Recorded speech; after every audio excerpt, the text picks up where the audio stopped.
Okay, we should be live. Well, not wearing a jersey today. If let's see if it's gone live. What's up, Zach?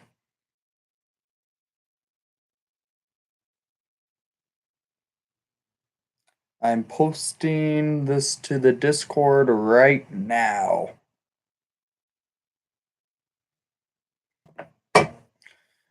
Ugh. Yeah, I'm not wanting to wear a jersey tonight. Oh, it went pretty good. Yeah, my date's been good. How has your guys' been?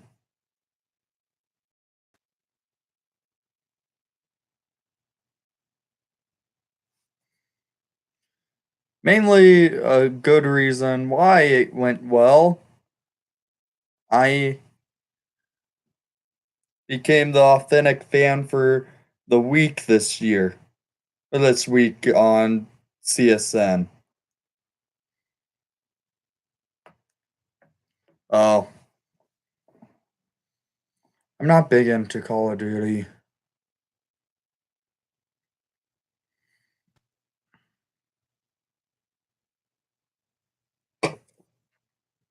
Hey, Jeremy. Yeah, just didn't want to go with a jersey today. Wanted to make it more relaxed and wear a jacket, wear a hoodie. Oh, that's really cool. Slap shot. Honestly, I have no clue. They haven't said anything about that. I am all it is so far from what looks like a picture from Twitter saying that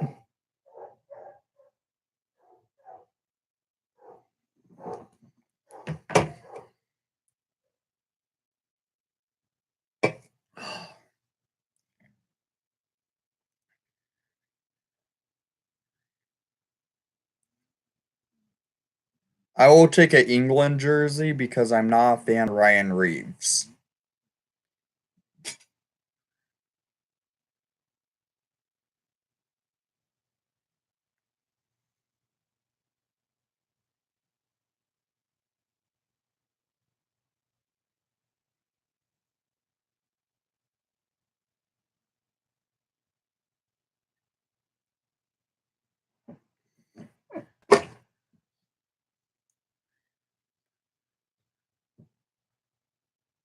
Oh, I saw that Ryan Mack um Yoki Haru jersey. I made a comment on that video of his.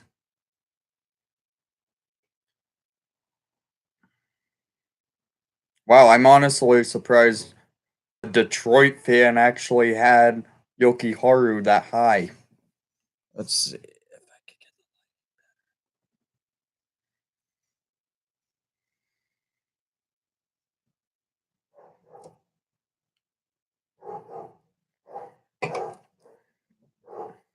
get. Okay, understandable.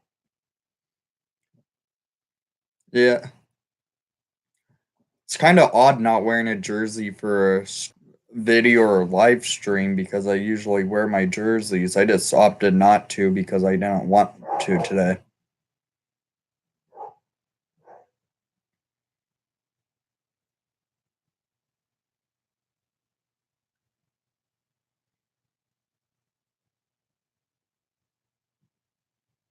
How are you doing, Jacob?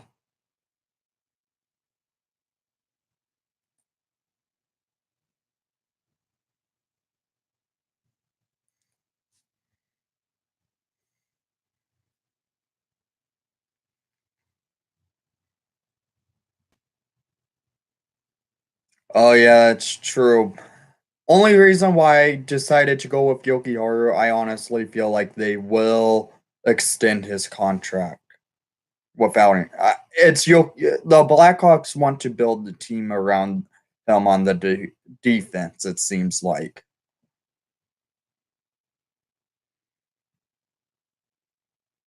I really hope they get beat by the Dodgers. I don't like the Brewers. They can screw off.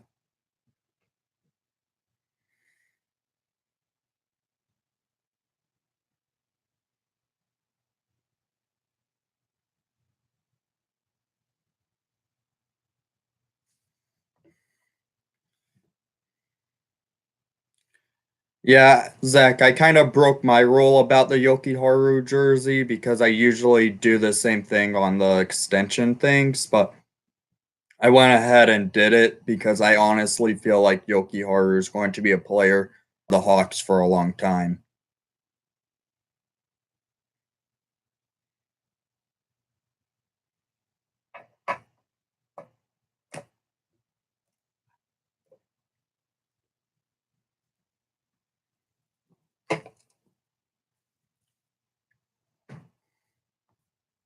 Why is my screen so dark?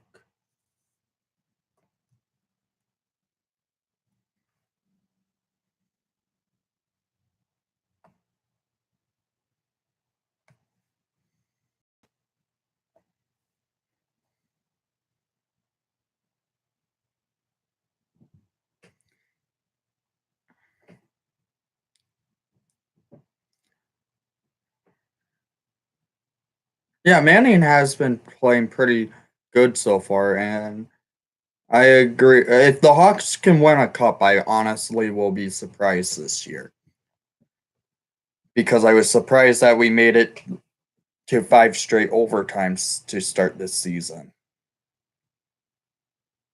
Right, Braden McNabb, I respect his play.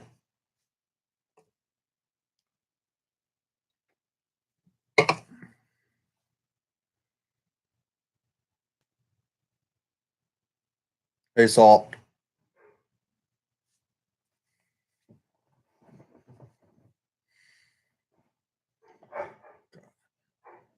I have no clue why my camera seems very dark right now.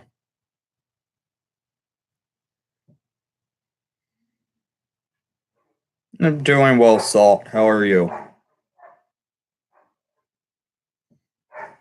If we can make it to the playoffs, we will be a contender.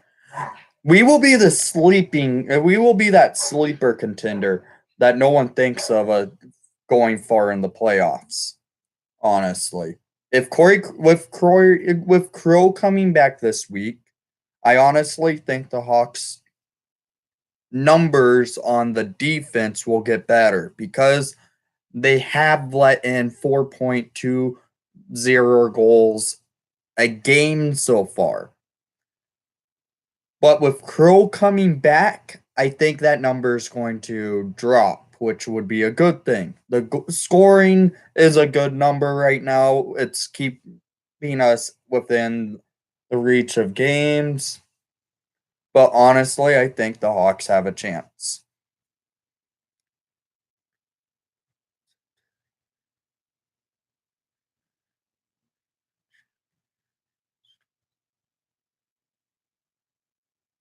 Well, Panarin wasn't on the team at the same time as all those players. Slapshot.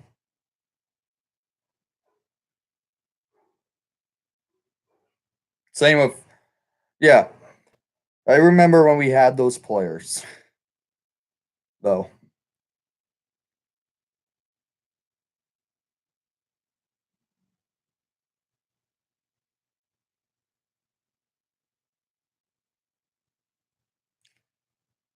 Timonen really was just there for depth role to try to win him a Stanley Cup, which we ended up doing.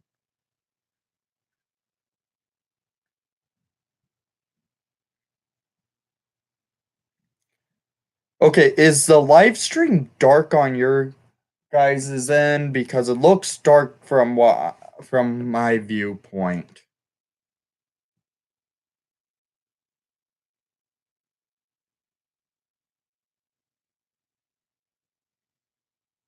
I'm checking this. Eh,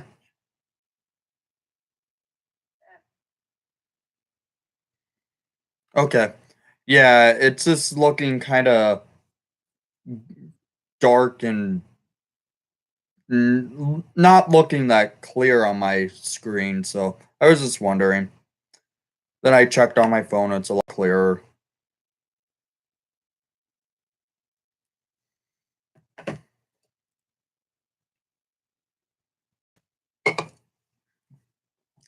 I don't think the Hawks will go after Jordan Schmaltz because we still have to re-sign Nick Schmaltz this year.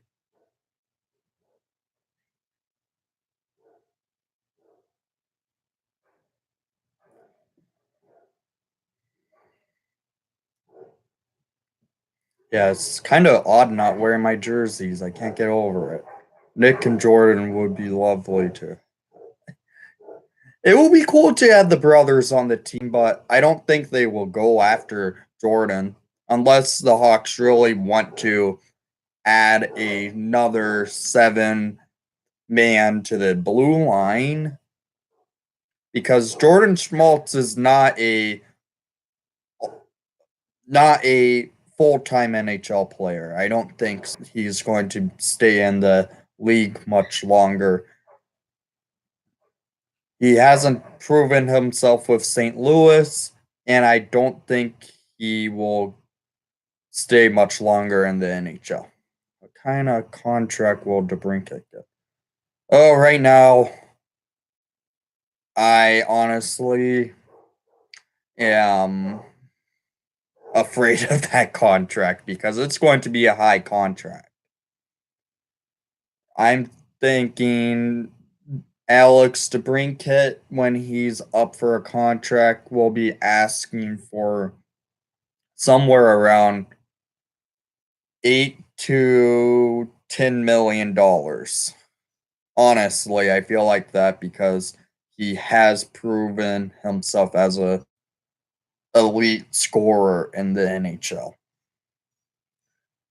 Jeremy, we also have Dylan and Tyler Sakara. Oh yeah, news that came out today. Brandon Saad might not be playing on Thursday. He most likely will be a healthy scratch. He was wearing the white jersey during practice.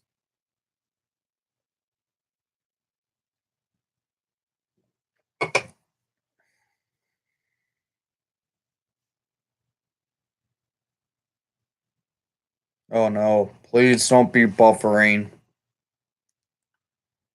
Uh, I know Saad's been sucking. He needs to step it up.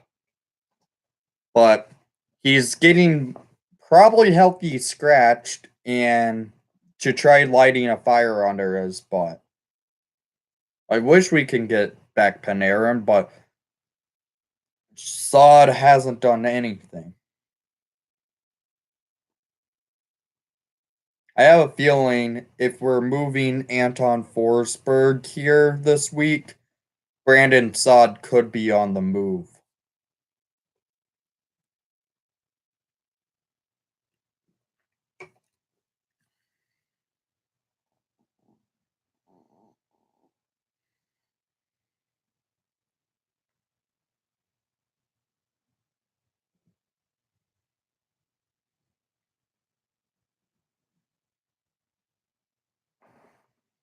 Yeah, I know, but Panarin's going to have a big payday this year.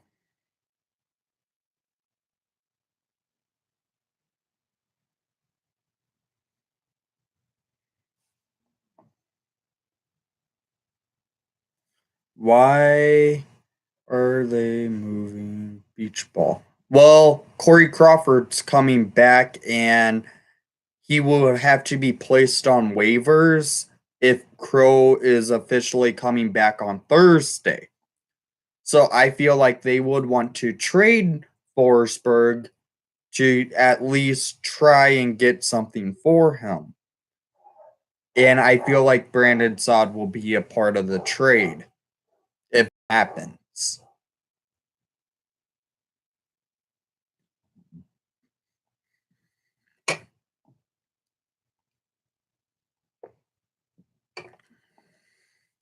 Florida most likely is a big spot to go after to go for Forsberg because currently they have James Reimer and Roberto Luongo's injured, and I know about their goalie, their third string goalie right now.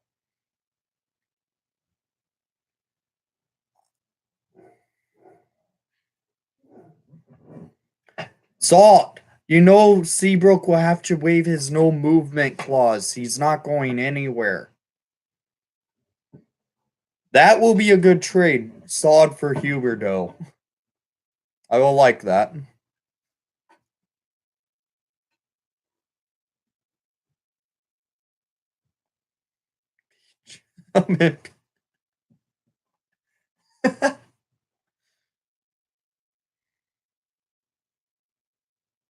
I wonder where Walls is. He's usually on the live streams.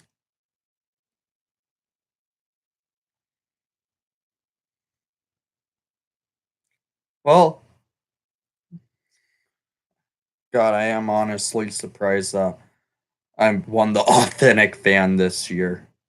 Or this week. Why am I saying this year? Jesus Christ. It's been a long day. I'm still coming off me being sick.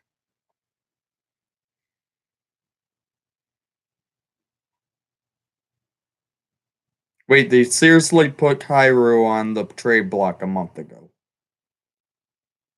I'm surprised no one went and made an offer for him.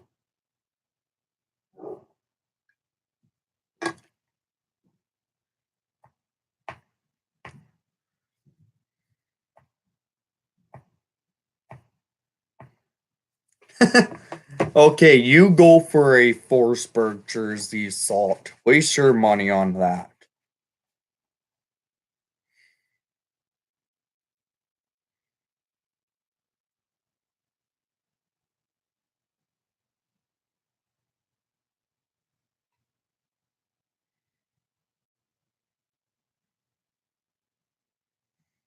Well, they haven't made a contract yet for Nylander. He's going to be gone, honestly.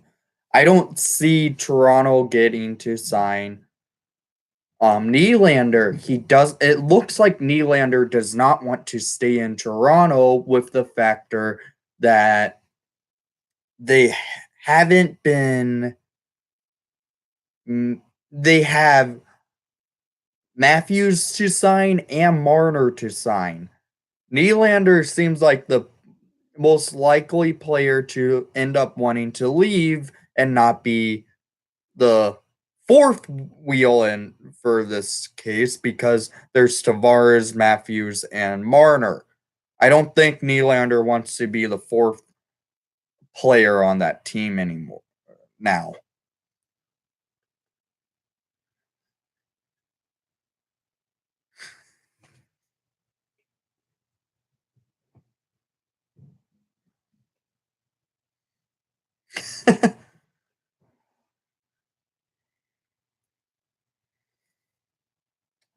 Yeah, I can see Nylander gone here shortly.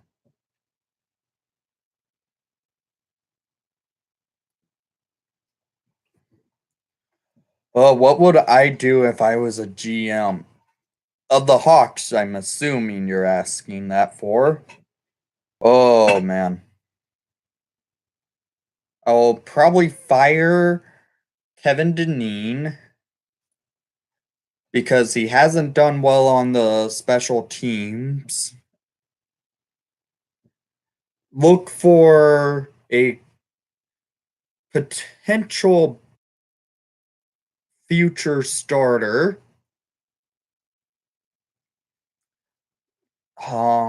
Then look to see if anyone would take the Brandon Saad contract and us upgrade from Brandon Saad, but it's kind of hard to say right now.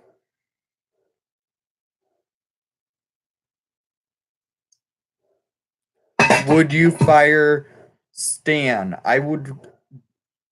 Okay, I've been wanting Stan Bowman fired for the past few years now. He hasn't done much to help the team in salary cap. And I honestly think it's time for a change of GM.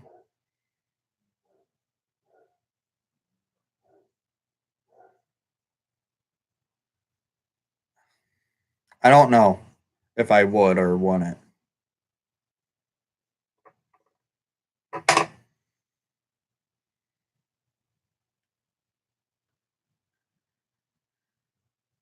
Well, also, first thing I would do is sign. I would actually, the first thing I would do is sign Nick Schmaltz to a contract extension and get that done with because he's a key player to our future core.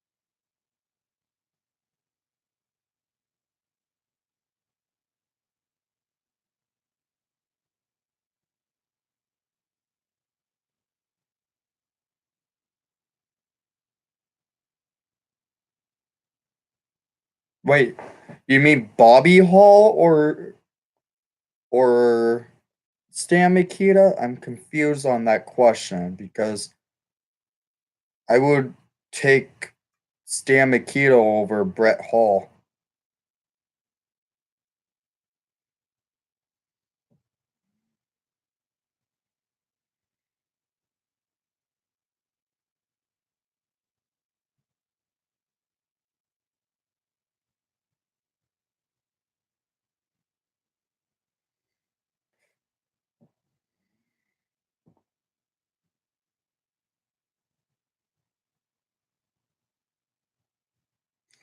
I don't think Panic will come back to Chicago.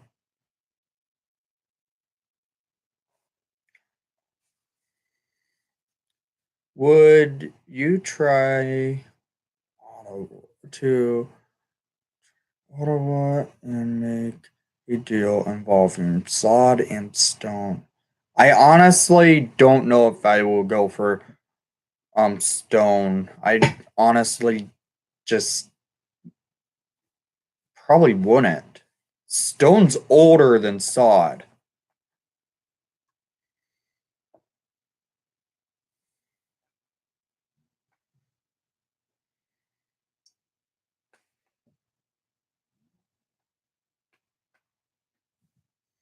Yeah, but still, I probably won't go after Stone.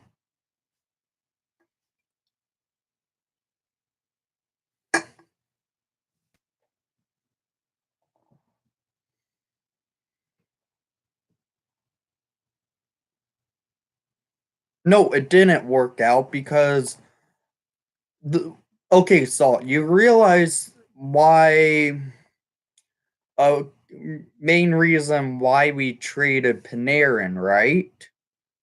It was the factor at that time we would not have enough money when his contract was up to pay him what he would have wanted.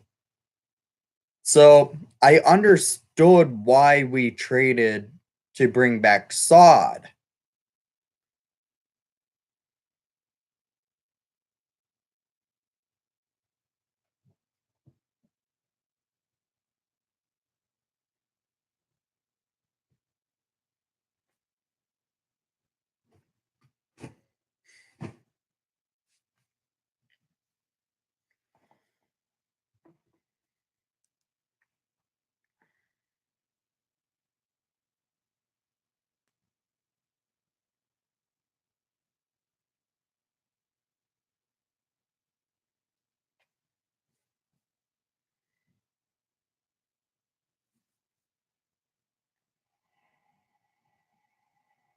No, by Salt.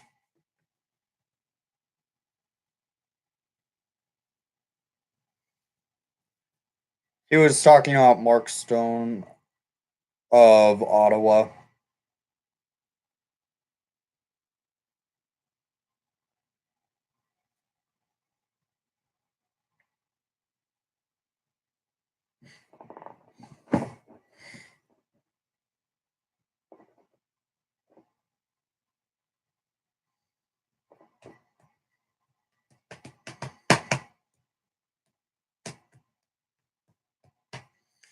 Okay. I'm surprised how many people have shown. Oh no, please don't be crashing. Oh no.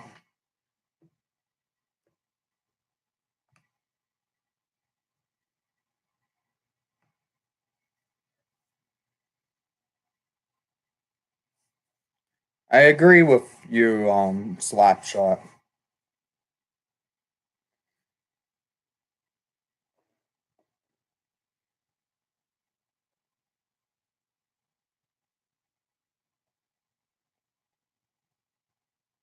Talking on computer or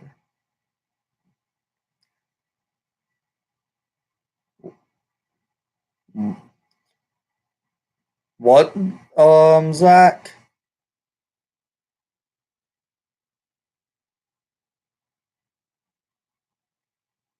Yeah, I'm honestly at this point say trade Sod because he hasn't done anything since his return to Chicago. It hasn't worked out. He's going to most likely be a healthy scratch on Thursday against the Arizona Coyotes, who only have 2 goals this year. Oh, Brandon Saad is. I honestly think he's turning out to just want to play for money, and that's it. Wish the Hawks could have drafted back then. Which ones would it be when you started watching the Hawks?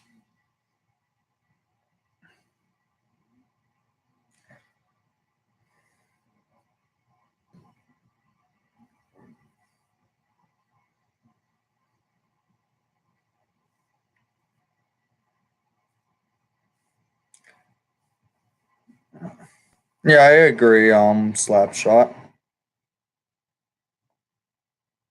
We need to build the Blackhawks need to build their defense. Then they need to build their goaltending and finally their offense. I think Davidson's going to be playing this Thursday.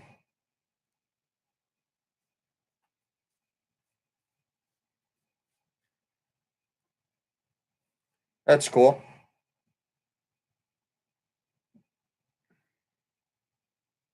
And oh yeah, hey Walls. Why so late to the stream?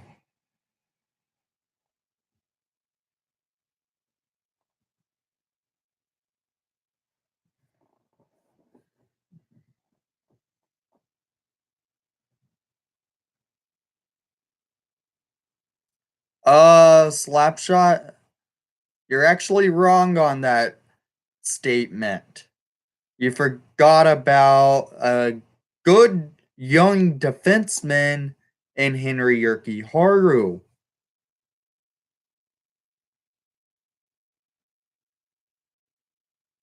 And they also have Adam Boquist getting developed in London, probably coming to the Hawks next season.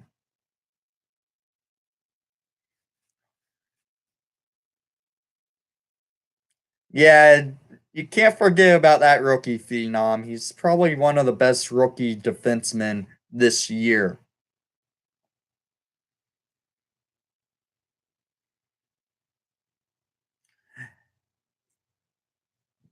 Yeah,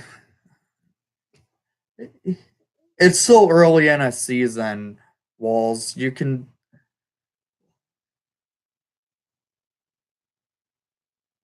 He's also a defenseman, so that's not that bad, Walls.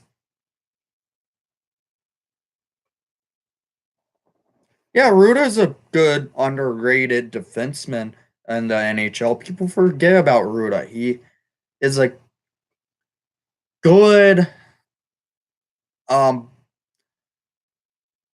bottom six D man, and he is playing solid when he is needed. David Camp's a forward, and he's a good forward. He gets underrated, and he's probably one of the best face-off players in the NHL as a centerman. And he hasn't been playing in at the dot this year. Kunitz was a good pickup, but I still didn't understand it because he's 40 years old. The Hawks were looking to get younger, but yet they brought in Kunitz, who's 40.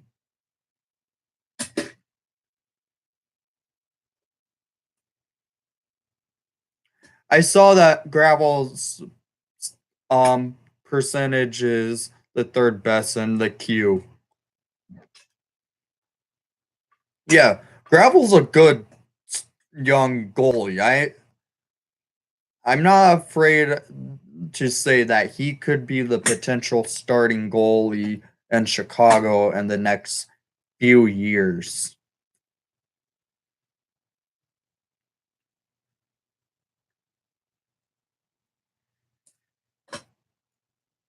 I think if this is what I'm thinking with Cam Ward. If he I know his numbers so far hasn't been good, but he at least has been winning us games so far for Corey Crawford's return. I feel like what they're going to look at doing is re-sign him to a cheaper contract next year and wait for one of the young goalies in our of our prospects to develop more, then call one of them up, and Ward will retire with the Blackhawks probably within the next 2 years. I honestly think that.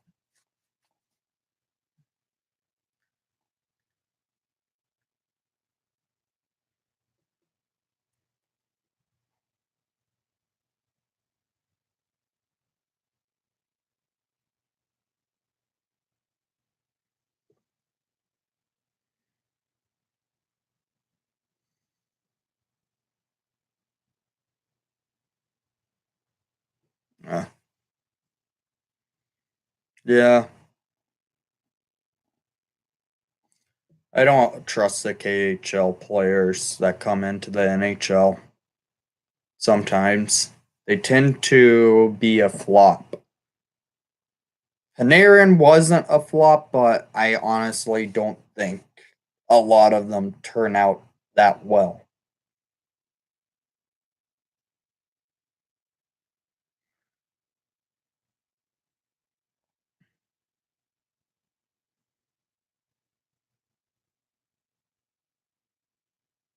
Yeah, Brandon Davidson's a good pickup. Wait, you really think Ulf Samuelson's going to be our next head coach, Walls?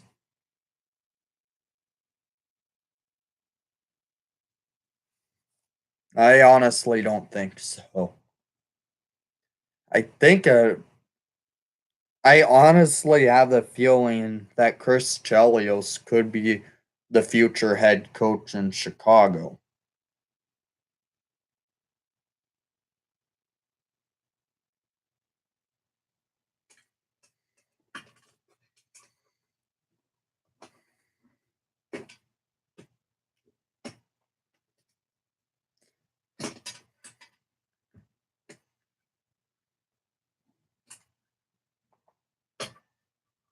Yeah, Kevin Deneen, I would like to kind of see get fired because of his special teams he's been doing. Isn't that good?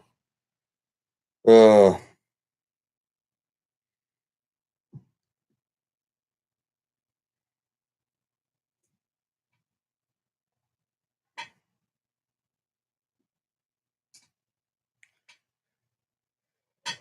Ooh.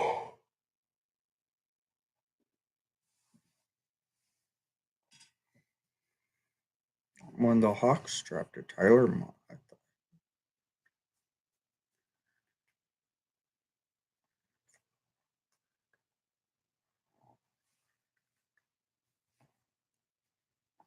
Well, Mott was traded several times, it seemed like. He was traded he was traded back to Chicago at one point. He was drafted by the Hawks. They traded him with Brandon Saad to Columbus. I think they brought him ended up getting him back in the another trade and then traded him back to Columbus if I'm not mistaken. Oh, that was Dano.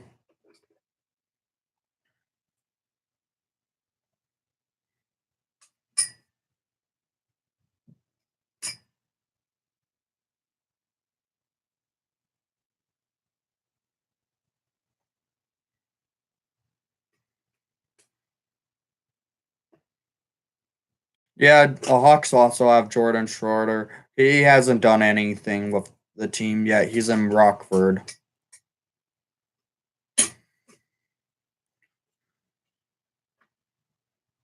Well, the Sakara brothers are in Rockford. They're playing solid down there. Victor Edsell's down in Rockford. Blake Highmore's in Rockford. Um, Colin D'Eliad's down there. There's quite a bit down in Rockford that could have a chance to come up to Chicago.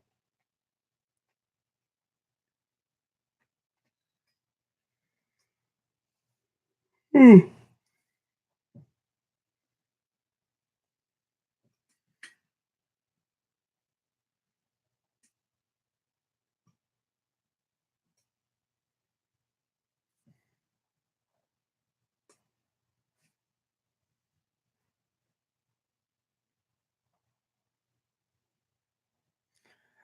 Yeah, Schroeder's been in Rockford to start this season.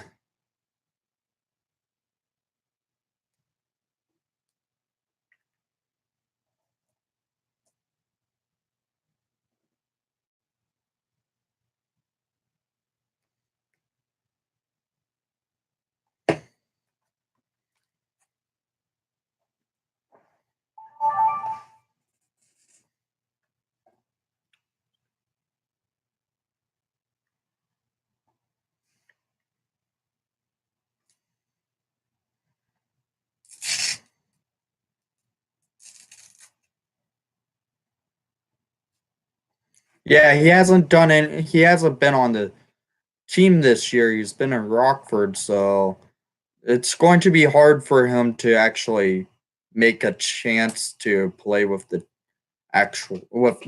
Chicago Blackhawks. Yeah, I liked how he played with the Hawks and the preseason, but I understood why he went to Rockford.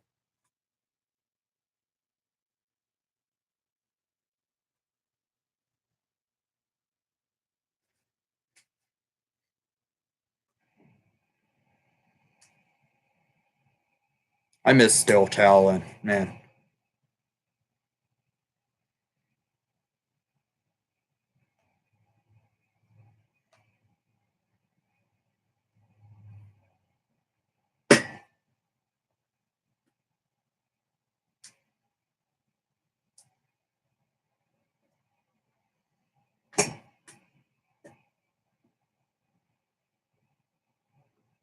And and McClellan might get fired probably at the end of the year. I don't know if I'm going to do a comparison of Stan Bowman and Dale Talon because I know there's already been a video made of that from the hockey guy.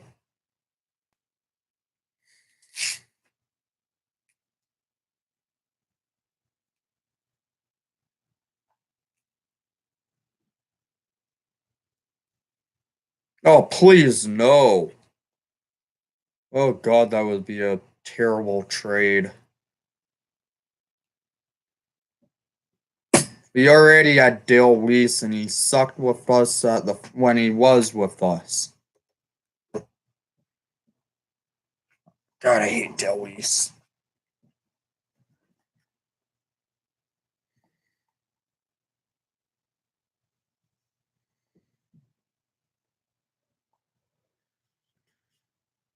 When he was in Chicago, he sucked.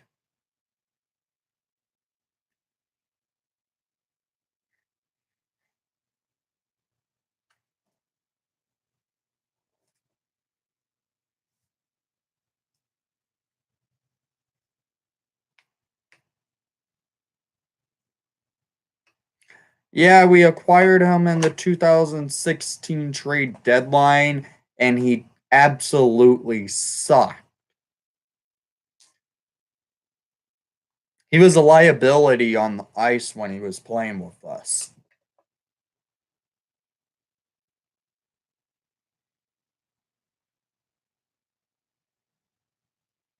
Yeah.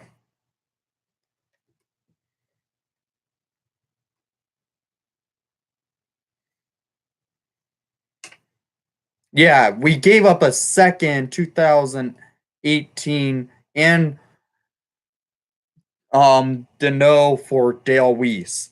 That was a terrible trade.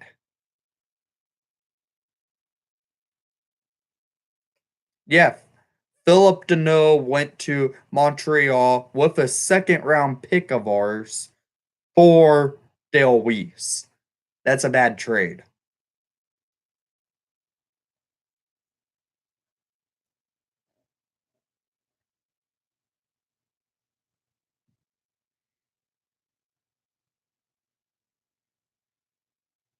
Oh yeah, Fleischman too.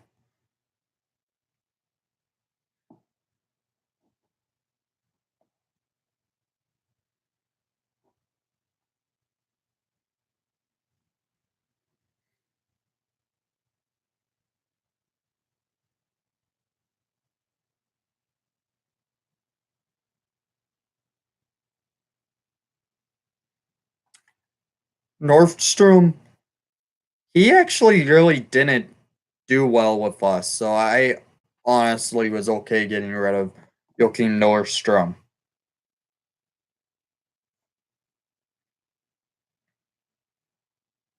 And Thomas Fleischman wasn't a good player.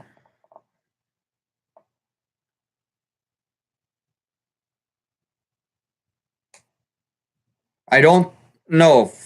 Gossip Spear was never drafted by us. If Ghost was drafted by the Hawks, man, I would have been ticked off if we traded him.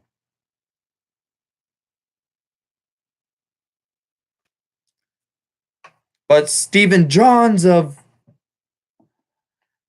Dallas, yeah, he was drafted by us. And I was ticked when we traded him um with Patrick Sharp to Dallas.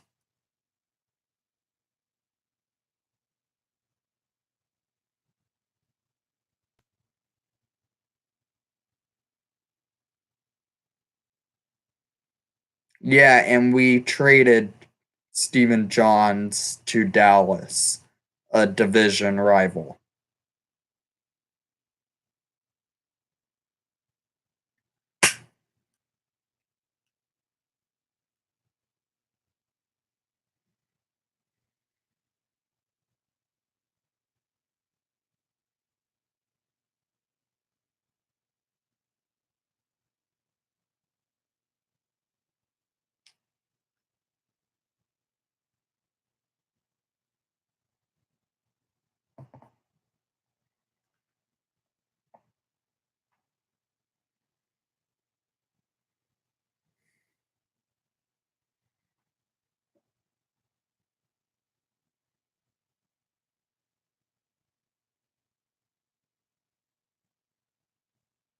Yeah, we traded Sharp and Johns for Trevor Daley, who only played 40 games with the Blackhawks.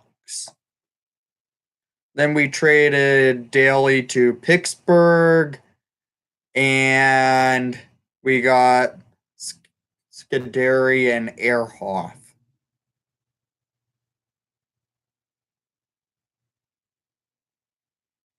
Yeah, Trevor Daly was a Hawk for like 40 games.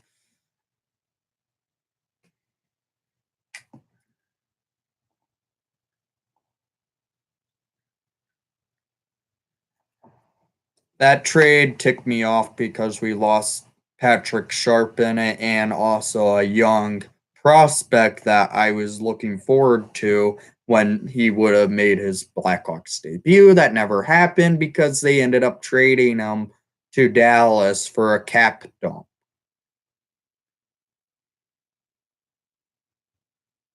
Oh yeah, that's what we did. We did get Scuderi, but then we did trade him off to LA for Ehrhoff. I forgot about that.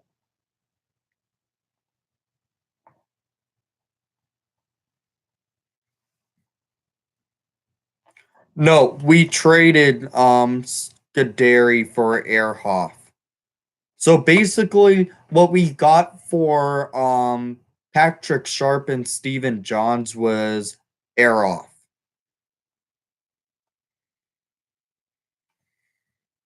Yeah.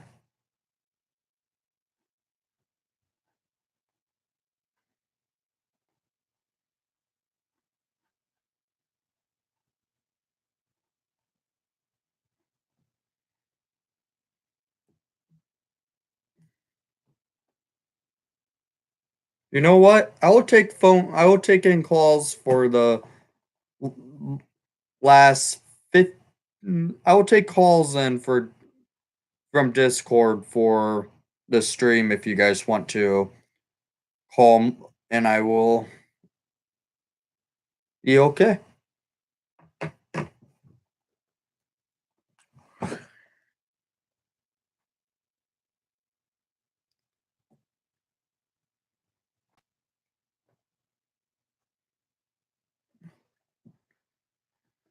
Oh,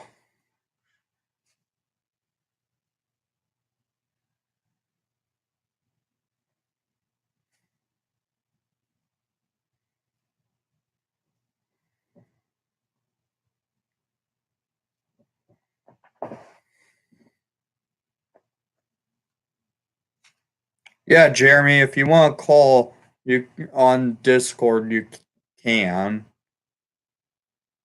and I will take calls for some of the live stream.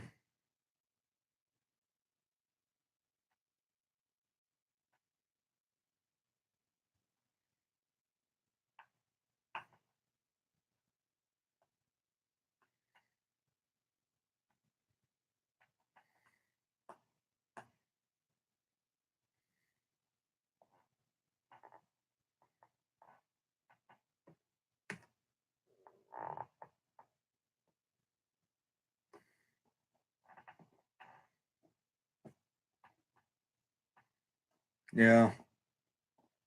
Oh, wonder why it's kind of getting dead.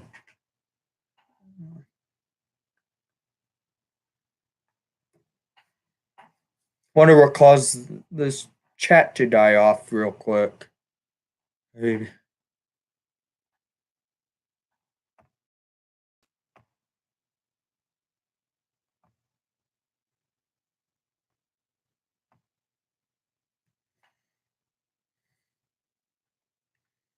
Sorry, Walls. Can't have that on my stream. I don't know where Flair is. Man, he hasn't been in the past two live streams.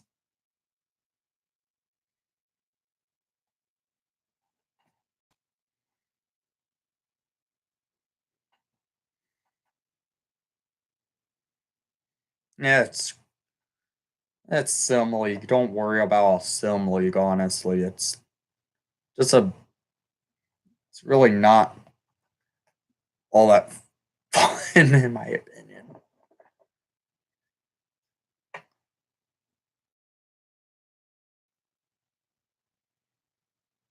Um, well, we did draft Teravainen in the first round. We could have also had Vasilevsky if we didn't draft Teravainen. We should. I honestly feel like the Hawks should have got. Yeah, actually we did not draft Nick Leddy. Yeah, we did not draft Nick Leddy. The Minnesota Wild drafted Leddy, and we traded for him.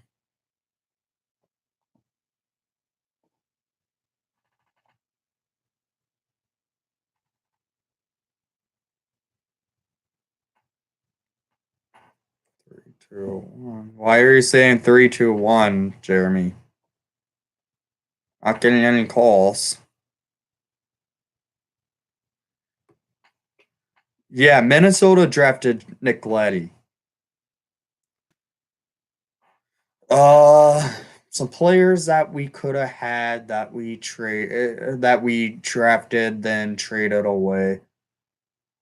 I'm trying to think of them.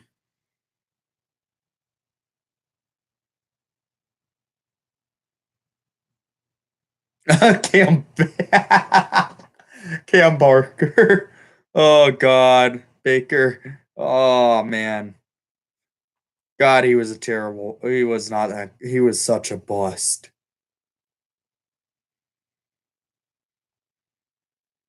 No, the Minnesota Wild drafted Nick Leddy.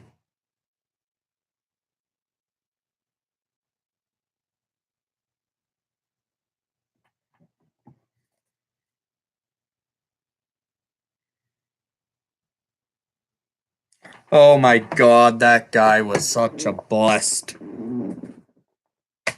We did not draft Marty Havlat. We actually traded Havlat for um Nick Leddy, basically, it seemed like. If I remember correctly. No, no, that's wrong. We traded Havlat for I'm trying to remember that trade. I loved Havlat. He was one of my favorite players. Yeah, that was the trade for Leddy. Jeremy, what happened to you, man? Screw it. He wants to call.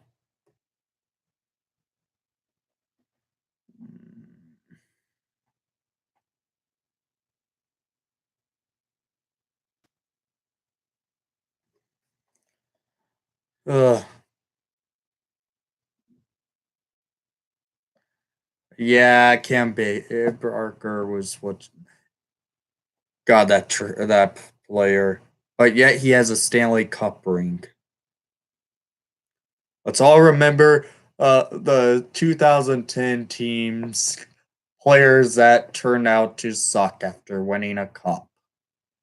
Antiniemi, one of the players. He doesn't have. I thought he was part. I swear that he was part of the 2010 team Walls. If I remember correctly, he was on the team.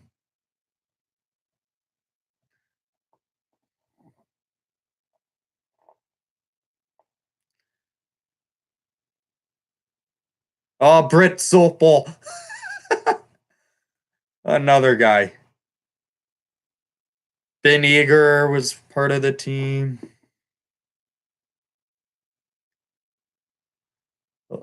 Jeremy,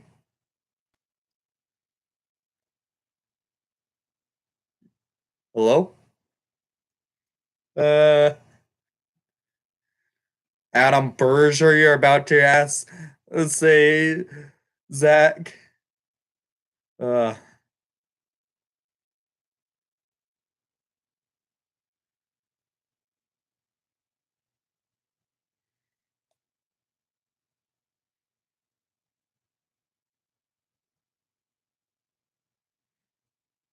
Jeremy, are you there?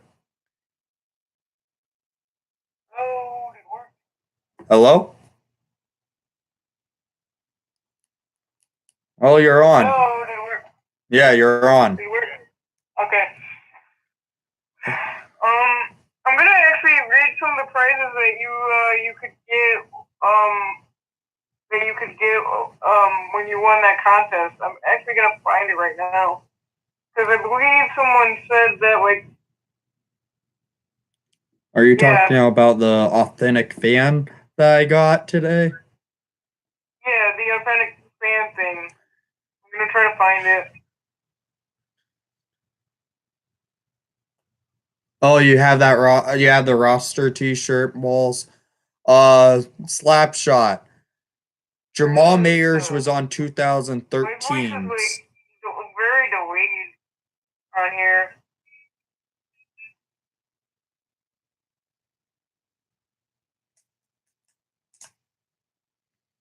Whoa, the stream's delayed. The stream's delayed? Yeah, whoa, it is very delayed right now. By how far? Like half a second. When I say the words come out like 5 seconds late. Well, that's how YouTube does it. I believe they have a 5-second delay on stuff. Trying to find it. I don't know where it is. I'm trying to find it. I can find it. Oh, Adam. Yeah, man. We're remembering the 2010 roster of the players that won cups and then turned out to suck. Oh. Yeah, I actually have the roster right here. I'm literally looking at the roster right now, guys. Oh shit. Dropped something. I actually have this that has a roster on it. Let's see. Oh man. Colin Frazier was part of the team. Ben Eager. Oh my god.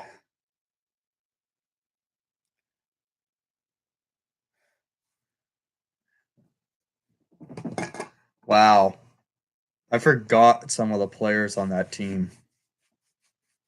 Oh yeah, now I see it now. You just got up out of your chair. It's like so delayed. Yeah, there's the roster.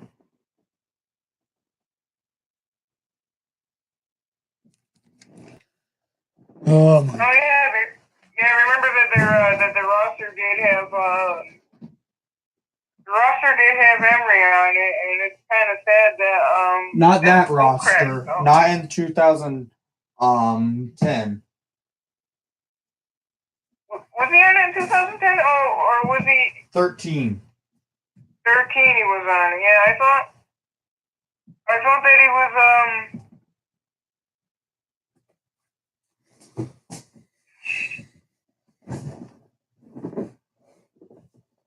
Oh man.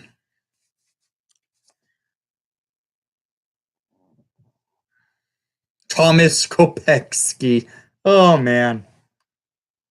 Andrew Desjardins was on 2015 Slapshot. I was gonna the prices that you could okay, I found it. Brian Campbell was not a bust. He was a good player with Chicago.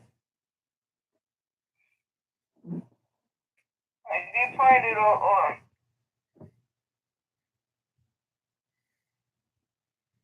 Taking forever to load, but I did find the list finally.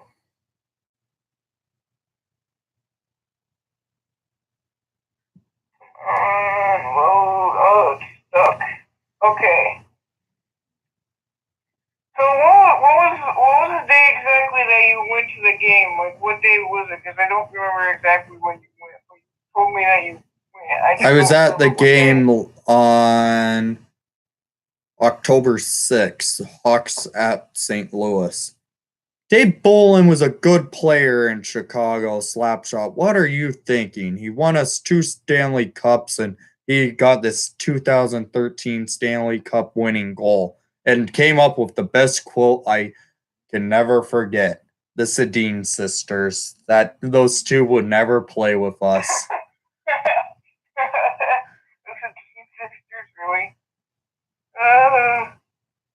But it says anyway that you could win like a T-shirt, an oven mitt, a shopping bag, an ornament, authentic fan ornament, and a hat, and a bobblehead, and a St. Patrick's Day shirt. Huh. So that's what you could get for the prizes. Odd. Did not know that. Yeah. What, Zach? Do I have any championship rings? I have a. He probably means like the like, replica rings. The replicas. Championship rings. Or fake ones. I have a Cubs World Series one. I do want to get all the Blackhawk ones.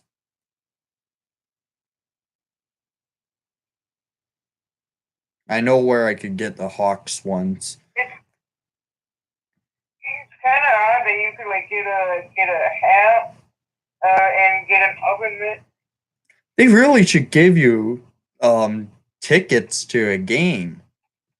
I feel like that would be a cool thing. Yeah, because all they give you is a T-shirt, an oven mitt, and a shopping bag. Like what?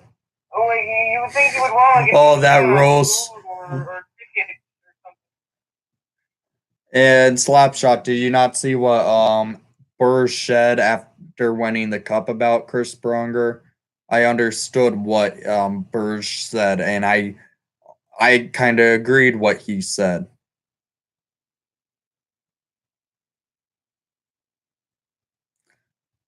Chris Pronger was a prick in the 2010 Stanley Cup.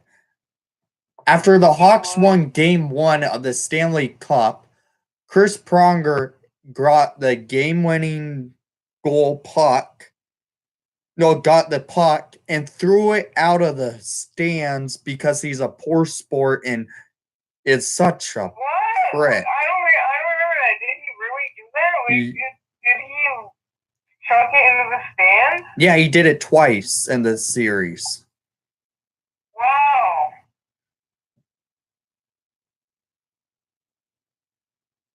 Well, maybe he was mad that they couldn't close it out in 6 when they had the chance to.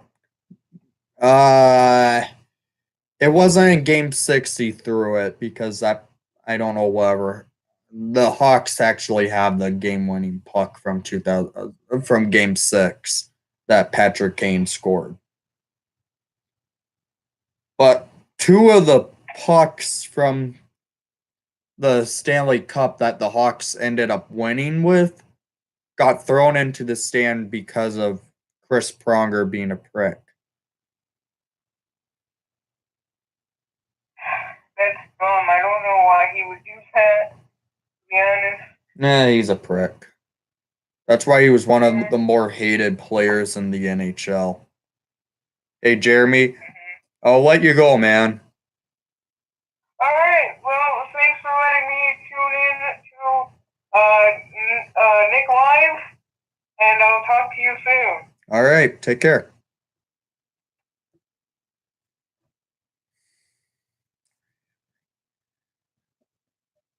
Ray Emery was gotta respect Ray.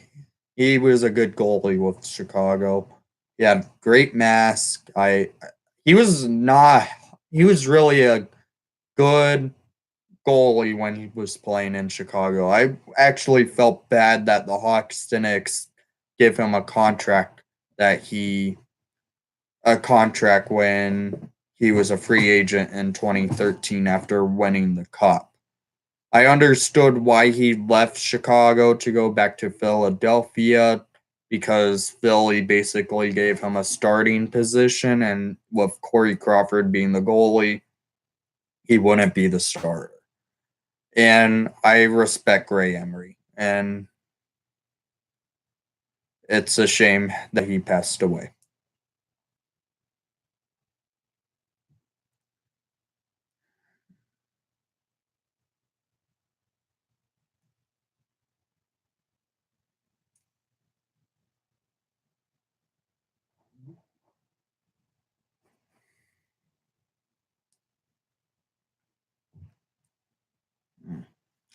Wow, we actually been streaming for an hour.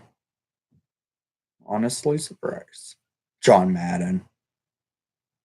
Yeah, he was actually a key player to that 2010 roster. Gave it experience and leadership the team needed to help win.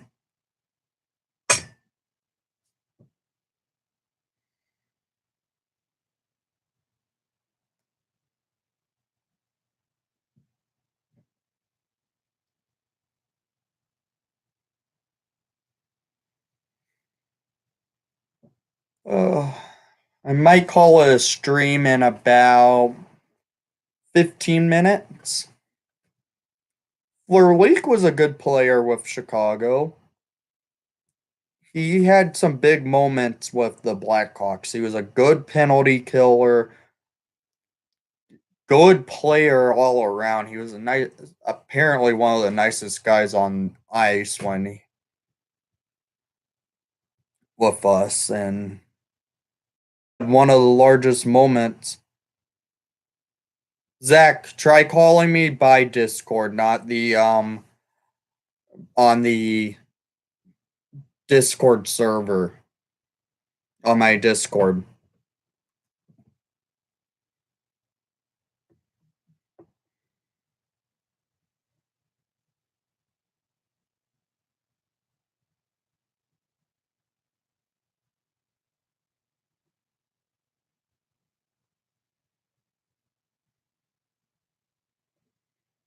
All right. Well, we might have Zach Attack Gaming coming into the stream for a few. Hello? You there? Nick? Yeah. Oh, hey, Nick. Yeah, how are you doing? I'm doing fine. How about yourself? Doing good. Anything I'd just like to make something. Oh, sorry. Anything you want to talk about? Go ahead. All right. I want to say this is a family-friendly channel. I don't like to hear those nasty words. What? It's inappropriate. What word? The P word. The P word. Okay. Let's keep it clean. All right. First of all, I'd like to talk about how we should replace Stan Bowman and replace him with the head of scouting, Mike Kelly. Okay. Go I ahead. feel like that would be a great choice. He has a lot of experience. He spent 10 years in Russia. Yeah, he was in the KHL, I know. Unless you have anyone better.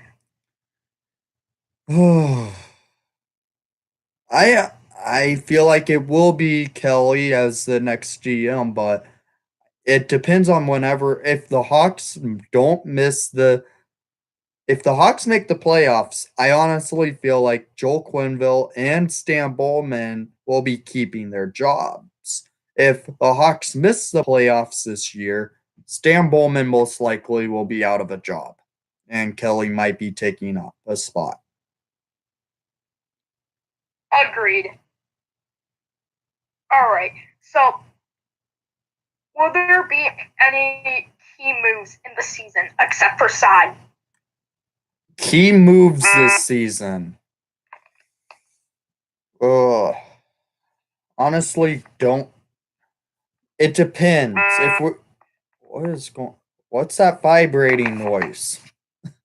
Oh, sorry. It's my notifications Okay. from the NHL. Well, if there's key moves, it's going to most likely be if we're actually a contender or if we are out of the playoffs by a lot. Will you see them being active in free agency this year, or no? Active in free agency, I can see it. It's a possibility. It depends on if we get. We really just need to assign Nick Schmaltz to his contract extension, and then we'll see. Zach, you know you set yourself up to this, right? What? If you're looking at the chat, you kind of set yourself up, man. Why? What did I'm not even looking at Okay. that. Oh man. What's happening? Well, when you started talking on the voice chat, what you said to stop, I know they start now. It's people are actually. Oh man. You know, it's just a prank, bro. Just calm down. So you're okay with the cursing? You know what? No, this is a Christian channel. I'm sick of people swearing. Stop. I'm sorry, Zach. I have to laugh, man. You know what? You know what? I'll piss on you, Slapshot. Quit saying that mean stuff. This family channel stuff. You know they're just. You know they are chirping, right? I don't care. I got a misconduct for screaming at the ref. What the hell? And I don't give a crap. Okay. I'm sick of people. I'm sick of people thinking they can do what they want when it's offending me. Okay. I'll be the citation police. Okay. You're gonna be a cyber bully like that. Oh my god. Wait, That one, I'm sorry, Slapshot. That's a little bit far, man.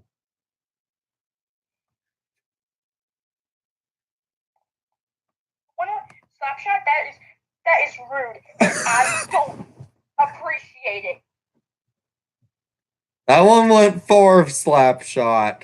That's your warning, man. Okay, Zach. How about let's get away from this? I'm the citation police. Okay, Zach. I think your ranting's going on long enough, man. Oh man. Thank you, Nick, for having me on the air. Good talking to you. Okay. I plan on making this channel notified and clean. Okay. All right, Zach. All right. You take care, man. All right, you too. Okay. I know you were kidding around, Slapshot, but holy crap. I I know you're still watching, Zach, so I have to. And also, oh man.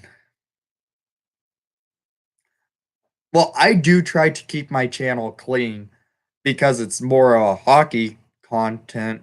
I do cuss sometimes. It slips. I do like to keep my channel clean, but honestly, I knew you guys were just messing around, so I don't care if you're really saying stuff in the chat like that. But there's only there's one word that you guys can never say on it. And that's the N word. Oh, Zach's. I kind of figured you were kidding around, Zach. So, guys, it's if you want, it's fine to curse it. Oh man. Well, Zach, you really caught me off guard when you said that. Holy crap.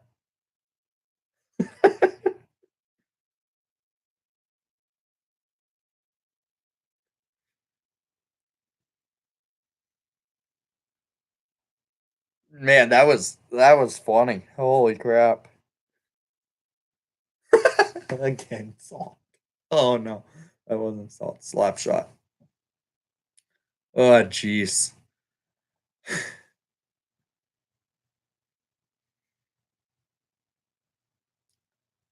Yeah, I don't care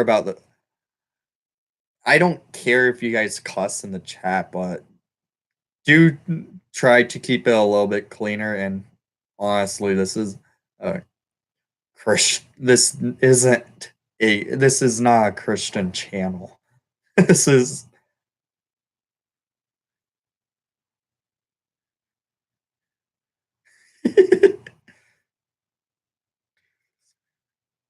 oh my god, Zach. Let it go. Well, apparently it's a what? Apparently it's a Christian. No, it's not. I may be Catholic, but this is not a Christian channel. Zach. No, guys. Guys. Oh, God.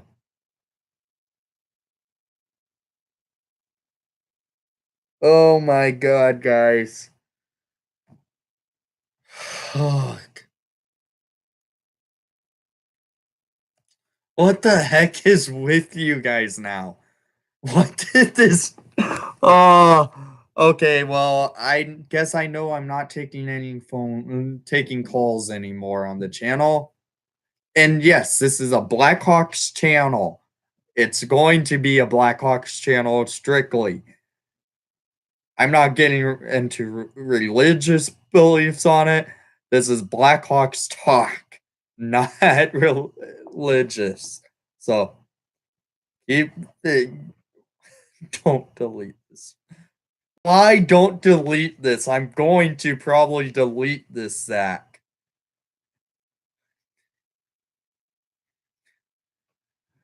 Well, I took a call from Zach and I did not realize he was going to go to the extent of saying that to start off speaking. Oh my god. So, Zach, I'm sorry when you said, oh no. I think the live stream I might have to, I'm going to delete the live stream after this and probably, why delete this in an hour?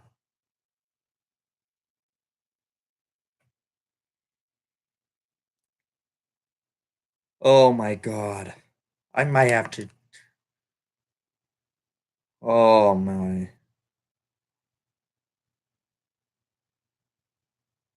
Let's see. Let's see if someone else is on. I'm going to get him to see if he's able to.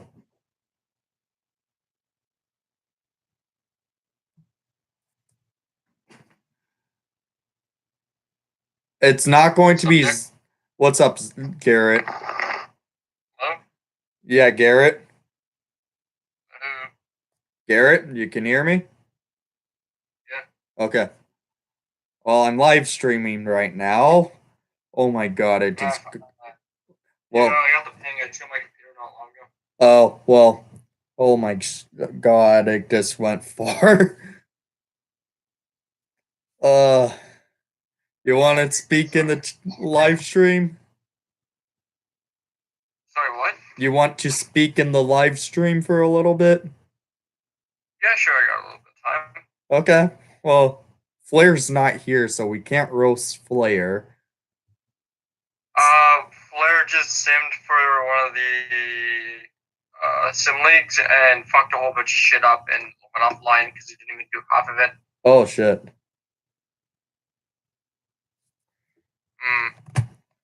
Yeah, well, I was thinking about taking calls for my live streams, but I think that might never happen again because I just took a call and God, this just started a roast in my live stream chat.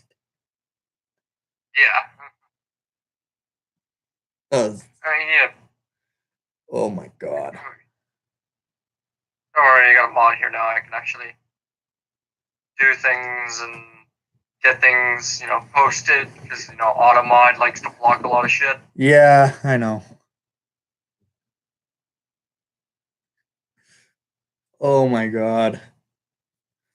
Yeah, I was just really caught off guard on the last call and I took for this. Oh my god. And then it started up an entire roast in the chat. Because Alright, so what's up, Nick? Got any questions or anything like that?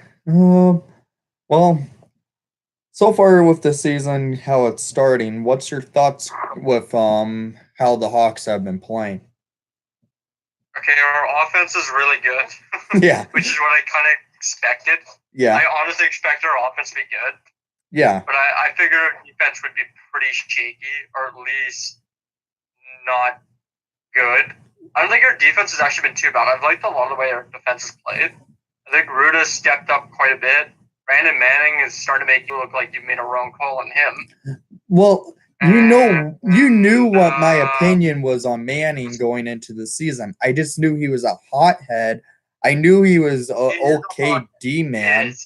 But I like that for our team because in the fact we don't have a lot of players who are going to stand up for players. That's true.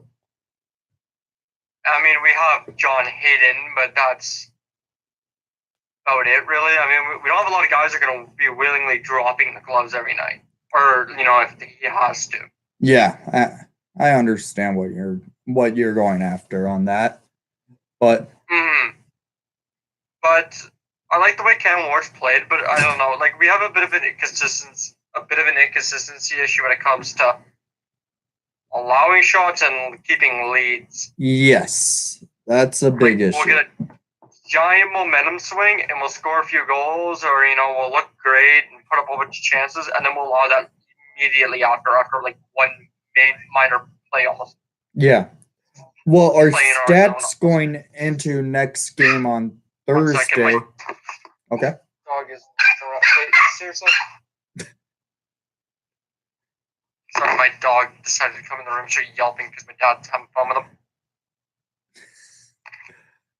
But yeah, we have a bit of a consistency issue when it comes to momentum swings. We have a lot of good moments and a lot of really what the fuck just kind of big shitty moments.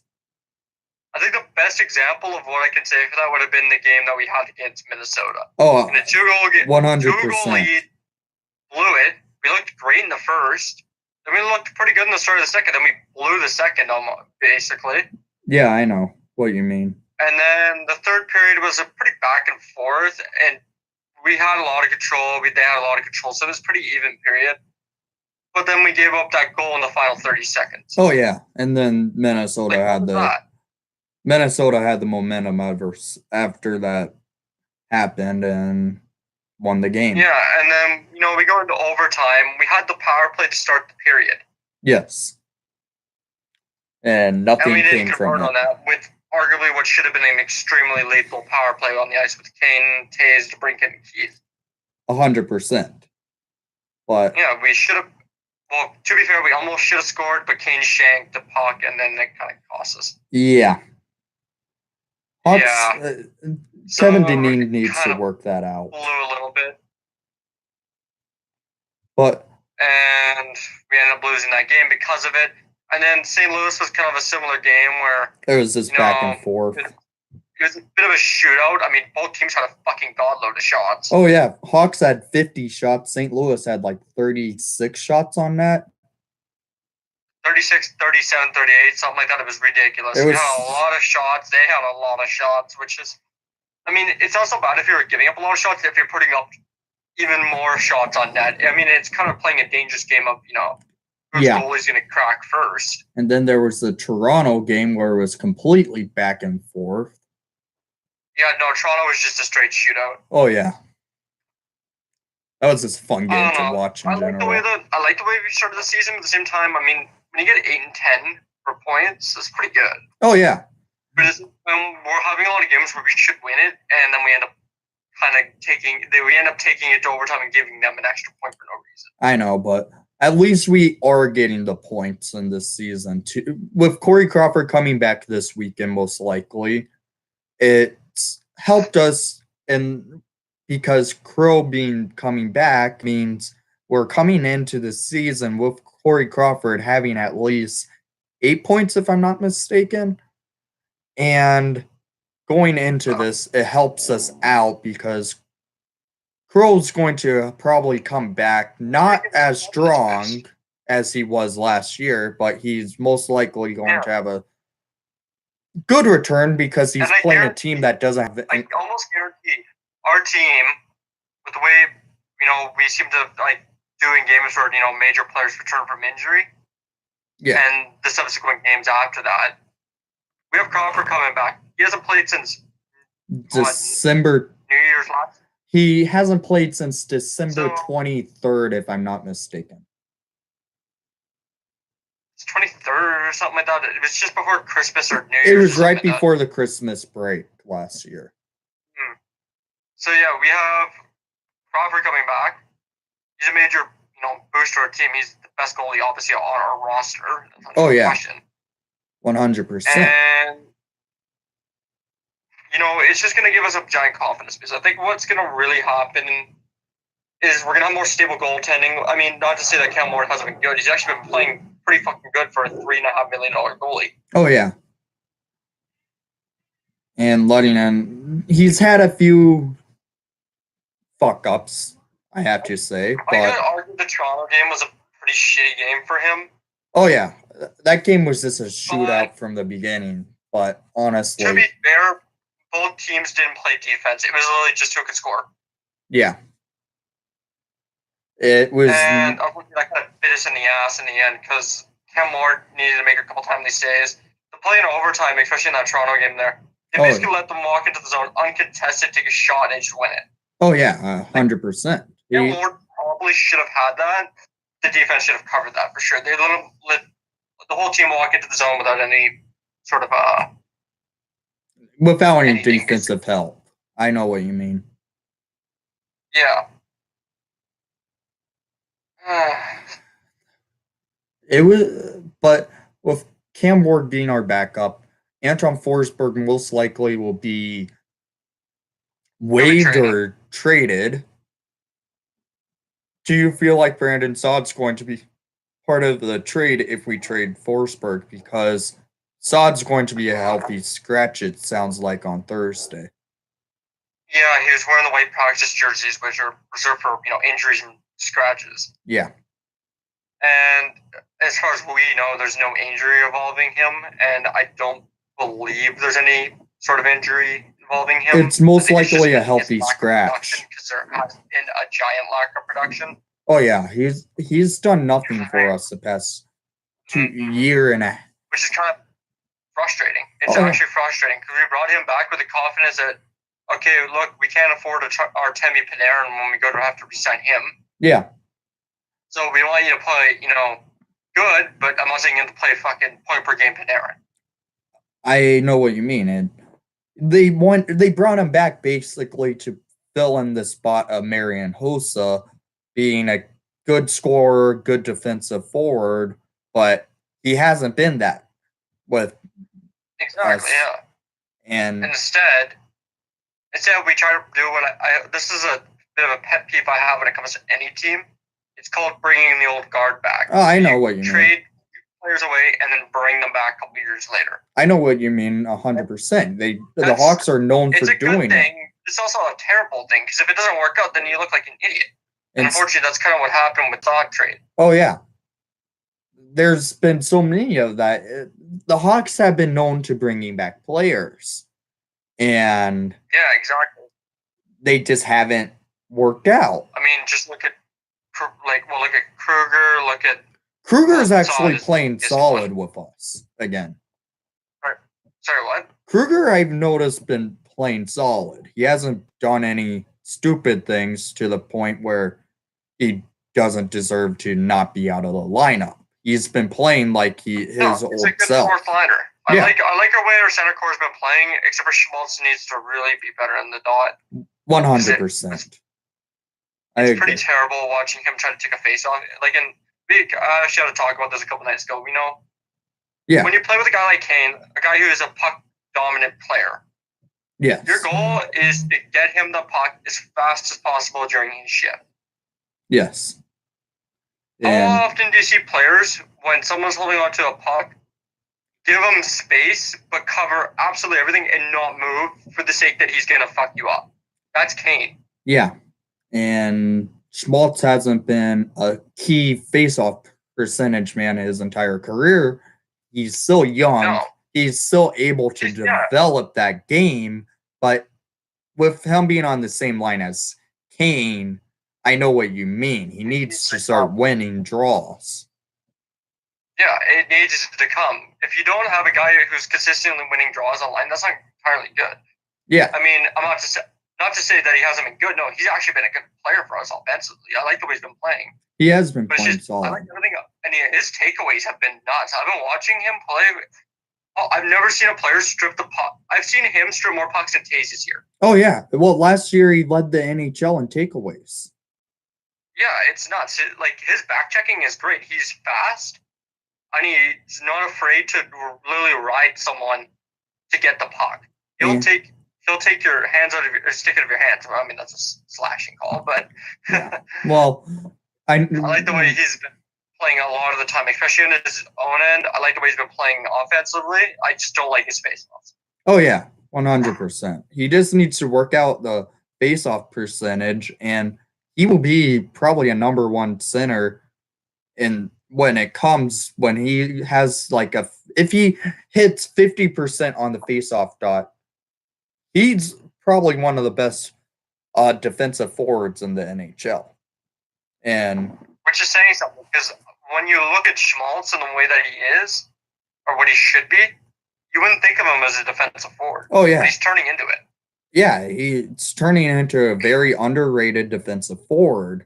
He just needs to work out the face-off dot. He's actually reminding me a lot of Barkov,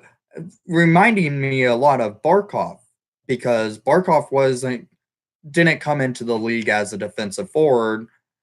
He came in as a key, two-way, as a playmaker. As a playmaker, and he's really turning into a good defensive forward. Mm-hmm.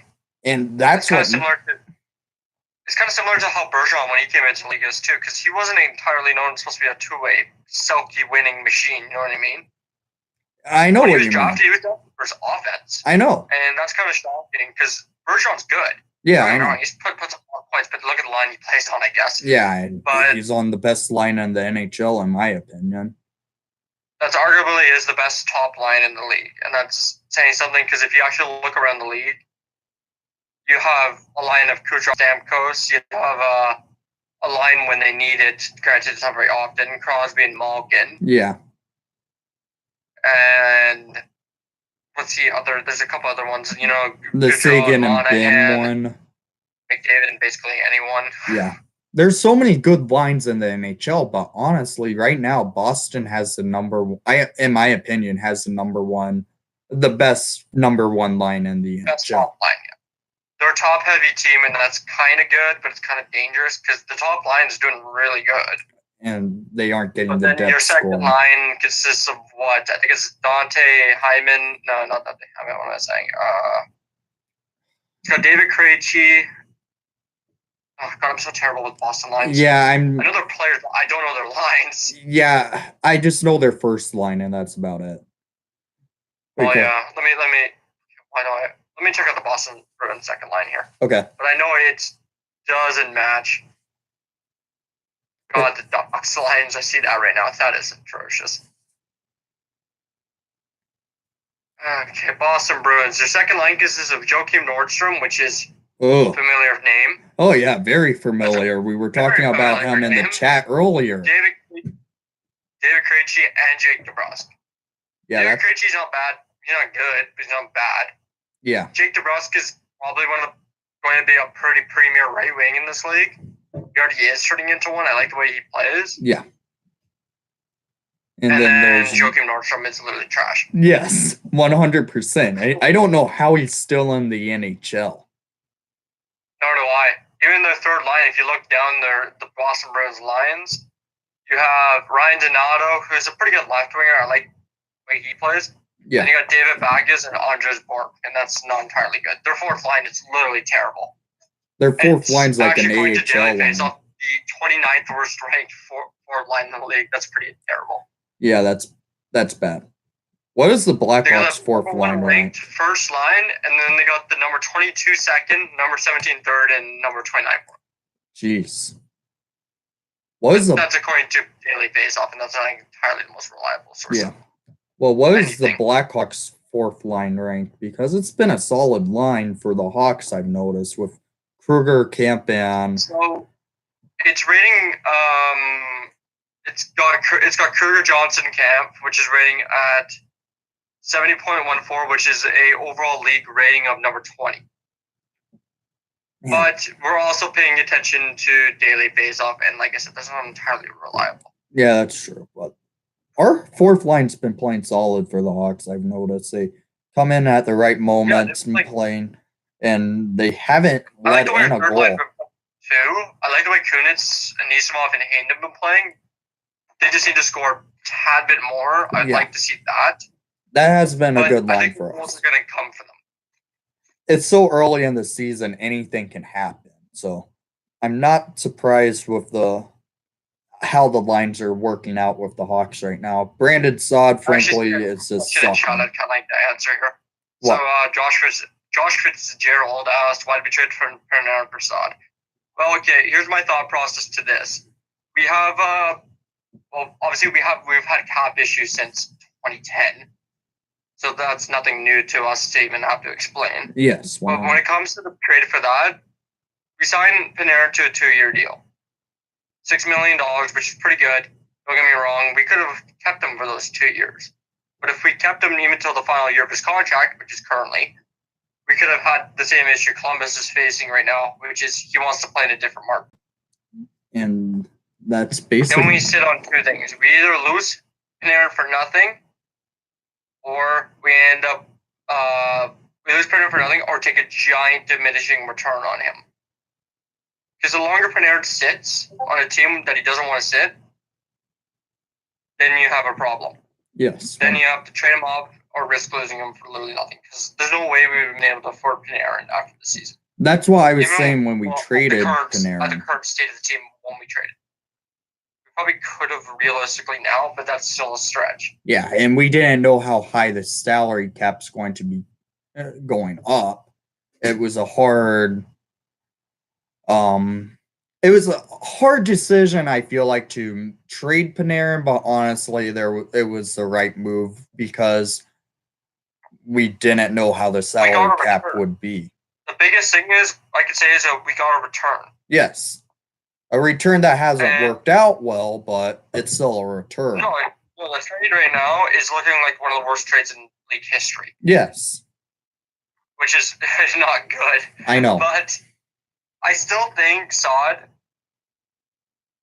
this is a bit of a stretch. I still think Saad's going to bounce back this season. I hope he does, but... I think if we stick him in the press box for a couple games, get him in there, get him, thinking about, like, hey, what am I doing wrong? Yeah. I think he'll come back better. Yeah, I know what you mean. Really, 2015 Saad again? That's a tough call. I can't say that. Right now, it looks like Saad's just been playing for the money. And that kind of goes into the point of, what happens with Saad now. You asked, is there potential he gets traded, Nick? And I see that's kind of like a tough question for me. It is. If we trade him off and he looks good on another team, then it looks like we're the problem. But if we keep him and he looks like shit, then we look like the problem. Again. Yeah, I know what you mean. So it's kind of like, what do you do? It's a double-edged sword. Like, do you want to take a gamble on seeing if he gets better, or do you want to take a gamble on trading him and seeing if he does better somewhere else? Because if he does better and you get a bad return, then you got literally destroyed for Panarin. Oh, I know what you mean. It's a hard decision to do, but right now, if we trade Saad, there's not much value in him with his cap, with what he's done. And I honestly feel like if we trade him, there's nothing really to look at in the long run because the other GMs are going to probably be looking at Saad saying this guy's been sucking. I don't think he will work with us. There's no value right now with Brandon Saad. No, and that's the thing. If we trade him right now, we're going to get nothing. I know. We're going to get literally nothing for the dude. Unless you trade him off to, let's be real here, like in Ottawa or Montreal. I know. And if we trade him off to an Ottawa or Montreal, who knows what we're going to get realistically in return for Most likely a third round pick. It's not like they have assets on their team right now that could save us. Yeah. It will most likely be a third or fourth round pick at this rate. If we could trade Saad right now for Mark Stone, I would do it. You would. But the chances of that happening, even if Saad was doing good right now, I would say it would be minimal. Yeah. Then again, it is Ottawa. They are known for making some bad decisions. They are pretty stupid. They seem to be content with keeping Mark Stone. Yeah. That's like the only player safe on that team. Duchesne, I don't think staying by the deadline. I think Duchesne's going to be gone, in my opinion. No, Duchesne will be traded, yeah. Yeah, there's so many issues in all trades. Yeah. There's so many issues with that team. I know, and it's not going to get better for a long time. And it's a shame. It's a shame, honestly. They had a great team, but then they blew it up by bringing in a cancer player, in my opinion, and Matt Duchesne. I just want to comment on something. 3HD production said he's a proven 30 goal scorer in a slump, and you would be able to get more for him than a third. I agree with that, but at the same time, if you look at Saad's production last year, you look at Saad's production this year, it's kind of like, well, how long are you going to slump for? This has been now a season and a bit. Yeah. We came into the new season expecting, okay, Saad just played awful last year, whatever. He'll be back to, close to 30 goal mark. That was my expectations for him this year. And has Saad ever hit the 30 goal mark? I honestly don't remember him doing it with the Hawks, and I don't think he did it with Columbus. He's still young. He's still a young player. He's 24? 25. Off the top of my head, 24. 25 now. That's actually starting to get pretty old, a bit older. That's starting to get out of what I consider out of the prospect range and more into the veteran forward range. And that's kind of a scary thought too, because if you're young and you're struggling, that's acceptable, right? Yeah. You can't expect everyone to walk in the league at 19 and you're 20 years old and be McDavid or Crosby or something like that, or Malkin. And hell, he almost won the Calder in his rookie year. You can't expect these players to walk into the. Yeah. Sorry, guys, I have to grab my phone charger. Yeah, no problem, Nick. I'll just kind of keep talking here for a second, though. You can still hear me. But when it comes to the Saad thing, it's a wild card for me, because if we do decide to keep him, what if he continues to suck? But if we do decide to trade him, well, we're going to get no return for him right now, and we're also going to get very little interest for him if we even can trade him. Yeah. And then what if he goes to, say, a different team? Say he goes and gets traded off to Calgary. They're a team that could, well, they don't I'm just spitting out a team here, but they could realistically use a different wing right now. Then again, they just got Elias Lindholm, so. Yeah, I know. That's kind of you naming a random team at this point. Yeah, I know what you mean. And if he goes off to a team like, I don't know, actually, no, a better team to say would actually be Edmonton, because they need wingers. He's on a pretty good contract if he does, pretty decent. But realistically, what are we going to get from Edmonton for him? Yeah, honestly, Edmonton is a tough one because they have zero cap space, and Saad having a $6 million contract, I don't know what there is to trade for with Edmonton. What are we gonna get, Lucic? Oh my god. That's just another problem. That would be another problem.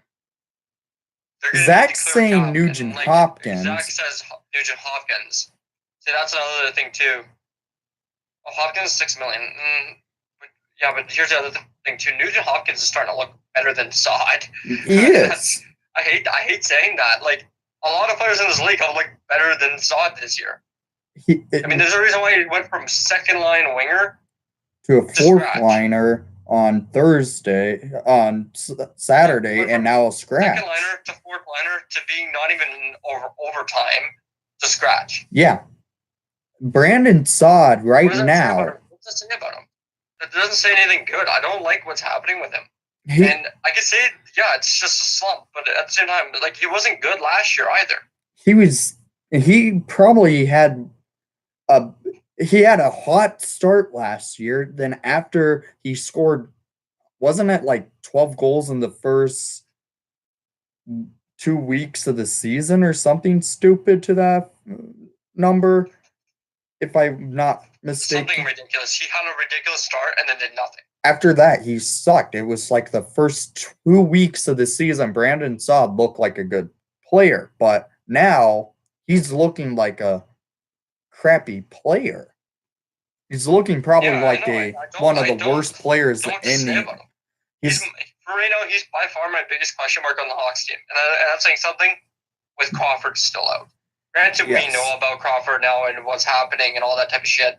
Yes. But Crawford's still a question on... What is with Saad?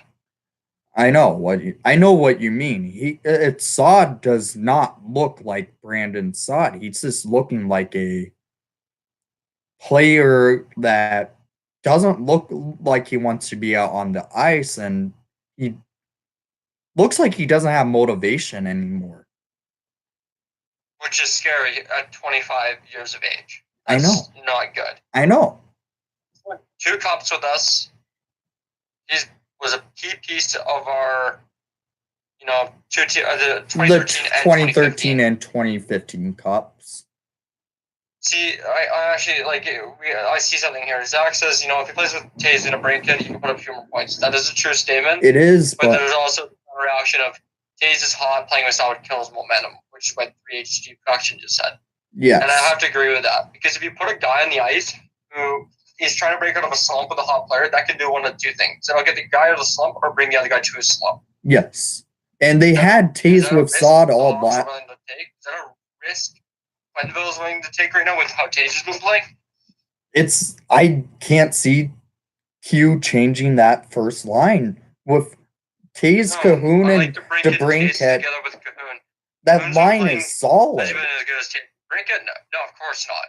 But he's still providing a good piece to that line that's been actually playing quite well. Yes, and last year they tried that line for probably 3 to 4 weeks. It was not working out. It actually brought DeBrincat numbers down. Then they put DeBrincat back with Kane, and the numbers just shot right up. And Cahoon is, I feel like, the player that helped Jonathan Taze regain his former self. With Taze's speed, Saad does not look fast out there anymore. I honestly can't see Saad fitting in with Jonathan Taze and Alex DeBrincat. It doesn't work. Nor can I. Especially on his off wing. Yes. Just DeBrincat's taking his left wing spot. I know, and DeBrincat's proven himself as an elite scorer in the NHL in the first 2 years of his career. Mm-hmm. And right now... There's also another argument I could have is if Saad does end up coming back, and where does he get slotted and all that?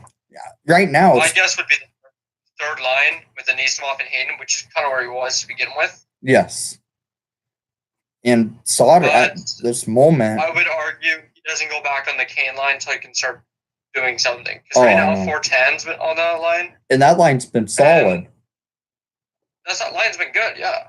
410 hasn't scored yet. He's looked like he... I think there's our top line where, you got DeBrincat and Taze doing a lot of the offensive work, and Cahoon's just kind of there.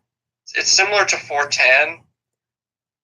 With their the person talking right now is Garrett on and that's who's talking. Sorry about that. Yeah. Yeah, my name's Garrett. How you doing? I've known Nick for what is it, well over a year now? About a year and a half on Discord. Yeah, about that. We met through another different YouTuber from back in the from Arcade Regiment.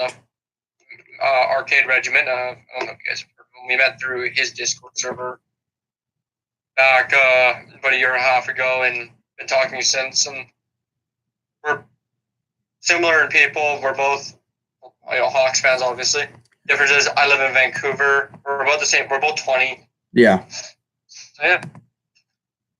It's good. So we're Oh, Flair's here. Oh, Flair's finally here, so want to rip on Flair for a little bit soon. Okay, so circling back. All right, it's just okay. So it comes in the press box, which when is that going to be? I think it'll be soon. Yeah, I think he'll only be there in maybe 2. So I'll come out of the press box. What line do you think he gets put on? What line Saad will be put on when he comes back from his scratch? I honestly think they're going to put him on the 4th line at this moment. I don't know if you're talking or not, Nick, because you're lagging really hard. Oh, sorry. Well, if Saad comes back after his scratch, Garrett. Okay, there we go. There we go. Probably Discord being its bullshit ways. Or maybe not. Oh. Are you still there? Yep, there we go. All right. Yeah, if the Hawks look to move. Okay, so which line do you see Sal on before we decided to have connection issues? What's line right now? I honestly feel like what you said. He will probably go on to the 3rd line and be with Kunitz and Anisimov. But at this moment, I can't. With Saad's play over the past year, I just don't know what's with him. It's not good. It's not. It's frankly scary that this 25-year-old player just looks like he lost his momentum to play the sport that he loves to play, that's given him this money, and he just looks like he doesn't want to be out there anymore. It's just sad. Yeah, I have a problem. And it's a scary problem. Yeah. What are we gonna have to do here? I honestly have no clue with what they're going to do with Brandon Saad if he keeps playing. Well, not playing, being on the ice, just not showing up to play. It's frankly a sad thing to see. His career probably is over if he keeps this stuff up. Yeah, and that's not good for us because it's back to cap hit. I know. We don't need another bad cap hit where we have to buy the guy out. I know. And that would be actually devastating for us. I know. Especially with, okay, I don't want to bring him up because he's actually been decent so far this year. But it's like the same thing. What happens if Seabrook decides to go off a cliff again? I know what you mean. It's a scary thought right now. And what's up, Daniel? Yeah, it's honestly one of it's the scariest thought because the Hawks have Nick Schmaltz coming up on a RFA this year. He needs to be re-signed, and with these 2 contracts, even though Seabrook's been playing solid, it's just a scary thought to go into a situation. We've been for another really rough off season. That's not a good thing. I know. I'm not saying we're gonna get 2010 off season like that. Oh my god, that was. Oh my god, that was that off season. That off season, man, that was rough. Yeah, everyone was gone. I know. we're down to like 5 players from the 2010 roster after that off season. Ridiculous. Yeah. Okay, I see a potential offer here. Jason Zucker or Christian Dvorak. See, that's another thing too, is I can't see Jason Zucker. The guy's coming off a 30 goals, 64-point season or something like that. And he's leading the Wild in goals right now. Zucker right now is leading Minnesota in goals, and I don't think they would want to trade in the division. Yeah, and Christian Dvorak, on the other hand, that's actually an interesting proposition. But at the same time, what are the chances of that? It depends. Because it seems like Bowman was only willing to trade with like 5 teams, which is kind of weird. I know. It's the 5 teams. Florida. It used to be Florida a lot. Carolina, Arizona, Montreal sometimes is a big team he likes to trade with, and Columbus.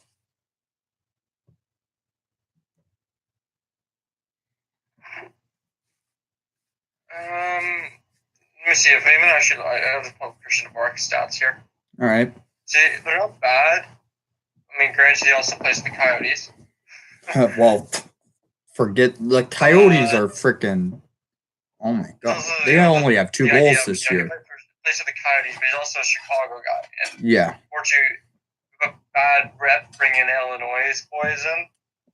They tend to work out with us, though. It's worked out for some, but it's not worked out for a couple others. Then Hinostroza worked out, but then we traded him. Yeah, that trade. I haven't even heard the name Vinny Hinostroza this year.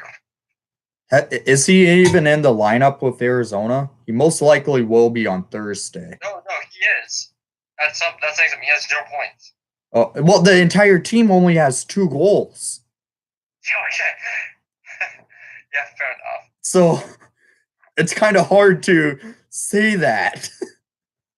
It's Arizona. I don't know what is with Arizona. With only 2 goals this season, they have like 4 games. Another story, dude. Man, I can't explain that. They were coming off a hot finish last year. Falk for Saad. That would be interesting. That almost happened this off season. It literally came close to happening. Apparently, Carolina offered Justin Falk for Brandon Saad and a first. In my opinion, they should have taken it. It would give us another D-man that would help us in the long run. Brandon Saad will most likely... Justin Falk's young. He's 26, 7? 27, I believe. Let me check here. I'll actually okay. He is Justin 26. Okay, so it's basically you're trading for a 1-year older player, which we did with the Panarin for Saad trade. And I honestly feel like they should have taken the trade for Justin Falk in the offseason. I think that would actually be a beneficial trade for Carolina because they want to change up the culture in the room, but at the same time, they're also winning games right now. Oh, they're good. They're a great team. They're a good young team that likes to score, and I can't take that away from them. They are one of the best teams that came out as a sleeper, proving the NHL wrong. That they are not a sleeper. Aho is working out as a center, which is interesting because I never thought he would actually work out as a center. Yeah, that one kind of. That one kind of. Jeremiah is moving to the right wing, which he looks way more comfortable in. Yeah, when he was in Chicago as a center, he never worked out. Carolina looks like a good team this year. I know it's. They do. And I think a lot of it has to do with Rod Brind'Amour actually being. Oh, yeah. And they actually have a captain, unlike last year where they. Yeah, last year they had like 2 captains, and it was Justin Falk and Jordan Staal. They were alternating the C for home and road games, and now they actually have a captain in Justin Williams. I feel like that helped them out where they aren't worrying about a captain situation. That's probably helping, but it also, I just think they made a lot of good moves. Oh, shit. Alva's working as a center. Teravainen's working on the right wing. Verlander, the guy from Calgary, he's playing like the what's a good word for this? Like, he plays like a power forward. He's actually putting up goals, and he's a gritty player. Yeah, I know. And then Lauren Vogels popped out of nowhere. George Stahl still looks like George Stahl. He hasn't changed much in years. Yeah, I know. Justin Williams is probably a little bit above average, but then they also got Andrei Svechnikov, Yes. who could easily slide up the lineup to that second line spot should Williams fall off. Yes. Or Valentin Zaitov. 100%.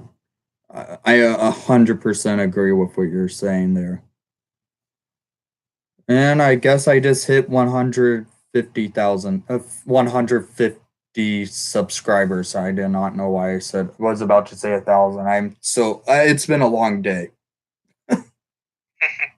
And I misread the comment.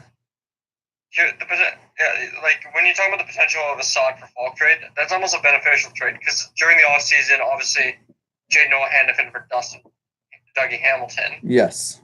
Which is, they traded off a left-handed defenseman to make room for Calvin DeHaan and Jakub Slavin, and they Reeves like a skating spot. Mm-hmm. And they also buffed up the right side. But now the right side consists of Dougie Hamilton, Justin Falk, and Brett Pesce. Brett Pesce is not a third-pair defenseman. Yeah, I know what you mean. And the one thing with Carolina that scares me is their goaltending. The only thing that scares me is their goaltending. Sorry, I keep cutting you off. Sorry. Yeah, the one thing that scares me. What was that? Keep talking, I keep cutting you off. Okay. Yeah, the only thing that scares me with Carolina is their goaltending because Scott Darling currently is injured. And they're running on Peter Mrazek and who is the goalie right now with them? McElhinney. Yeah, they could get better in goaltending, but I don't know what's going on there. I don't know how that's a one question because Peter Mrazek's known for going on hot streaks and then going on big cold streaks. I don't know what's going on there. And another scary thought for Carolina too is that another scary thought about Carolina too is that they're playing good right now, and that's with Victor Rask on IR. Yes. Is this Victor Rask a first line center at all? Obviously not.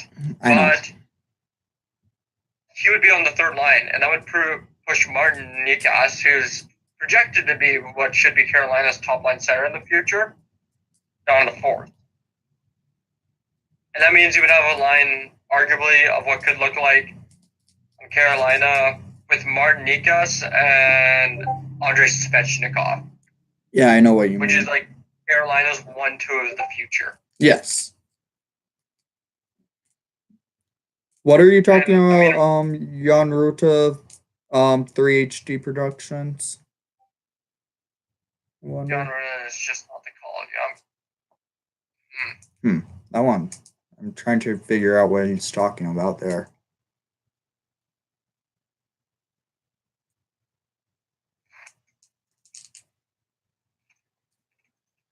Yeah, but honestly, how things are running with Carolina, they could be a team that could still miss the playoffs, even though on a hot start to start a season's always good. It's still a shot. It's still a high potential they could miss the playoffs. The season's 82 games long. Yeah. We're looking at the Hawks right now, looking at them going, well, let's see, they've played 5 straight overtime games, which is a record. A record, no other team has done that. But we're also looking at the fact that, we've looked good, but what happens if our offense cools down? What happens if is our defense playing like sloppy right now? Well, this is our numbers right now. This is our numbers after 5 games. The Hawks are scoring 4.2 1.75 goals a game. Yeah, that's high. It's almost 5 goals a game. And their goals, like, they're giving up a goals total of 4.20, which their goals are basically what's saving the Hawks defense. It's just not going You also have to look at the fact right now is the Hawks offense is obviously playing hot. Yeah, 100%. But is our defense playing sloppy, or are they playing like they should be? Like, are they playing like they are supposed to be playing? Like, in a sense, where is that how they actually are supposed to be? Is that what our defense is going to be this year? I hope not, but we honestly don't know right now. It's so early. It's early, yeah. I mean, look at some teams here. We have teams out here that are looking like shit, and they haven't even. There were 5 games in the year, and then you have teams like Toronto. Oh my god, they're scoring almost 6 goals a game. It seems like. Yeah, they actually are. Oh, that's scary. That's really scary. I don't think they're going to keep that up. There's no chance. There's no chance in hell that Toronto keeps up 6 goals a game. If they want to become the freaking not fucking Ottawa Senators, Edmonton Oilers of the 80s, there's no way in hell. Hockey boys. Get the sticks out, or get the 1 sticks out, boys, for playing age hockey. Yeah. Oh my god. If they come out playing, it's averaging 6 goals a game this year. Well, they are playing age hockey. It literally is age hockey against the Maple Leafs. Right now. They're scoring 6 a game, but they're allowing like 6 a game. I know. Their defense sucks. The only player on their defense is freaking Morgan Riley, and that's about it. Jesus Christ. That team is such a joke for how good they are on offense, but on their defense, they don't give a crap. They just know their offense can save their games. This is circling back to what they should, like another Carolina thing, but they should trade the rights for William Nylander. Yeah, they should. A defenseman or 2 off Carolina. I agree with you on that. Carolina could use a right wing. They could definitely use. Well, they have. Don't get me wrong, that's Svechnikov now, but they could use a winger until Svechnikov is ready. Because Teravain's good, but he's not necessarily a first-line winger. And Justin Williams, he's been good to start the year, but is he really a second-line winger anymore? I honestly don't think so. Yeah, and it's kind of like, the what if. What is like the what if that Carolina team goes down? I think it would be smart for them to trade the rights for Nylander for defensemen. Yeah. Because I'm pretty sure Carolina will hand him whatever money Nylander wants. Yeah, I guarantee they will. And hell, with what Carolina has going for them, they have a good young team. And I think Nylander will fit in perfectly with that team.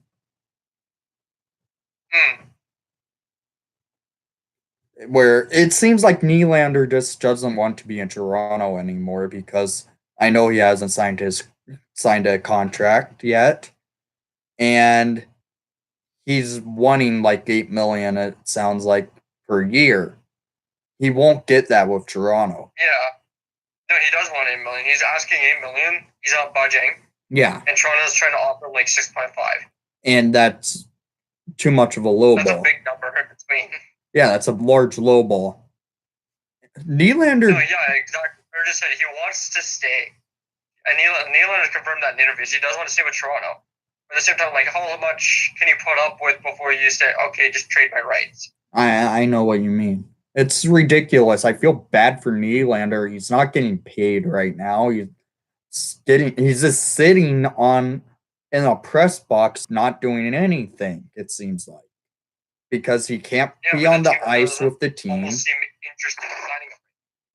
Yeah, he can't be on the ice with the team during practice, so he's not getting development in. I don't know what's going on with Nylander right now. It seems like he's at that standpoint of Sodford Jomerson in a second. Sodford. That's another. that's actually not a bad trade, but at the same time, we're aging, I don't know, 10 years almost. Yeah, it's almost 10 years. That's another issue I have with what I explained this earlier. I don't know if you were here for this 3HD. I don't think he was. It's called bringing the old guard back. And bringing the old guard back is something that either is great or terrible. And I mean, the Panarin for Saad trade, I should say Saad. But also brought back other players in the past, and it's worked out great for us. Yeah. I would love to see Hjalmarsson come back. Hammer was one of my favorite on the team. He was actually my favorite defenseman. When we traded Hammer and got Connor Murphy, I did not like the trade because I knew Connor Murphy isn't a good defenseman. But when we traded Hammer, I knew the reason behind it. They wanted to go younger on the blue line. It just didn't work out on us giving up probably the best true defenseman on the team. I'll be blatantly honest with us.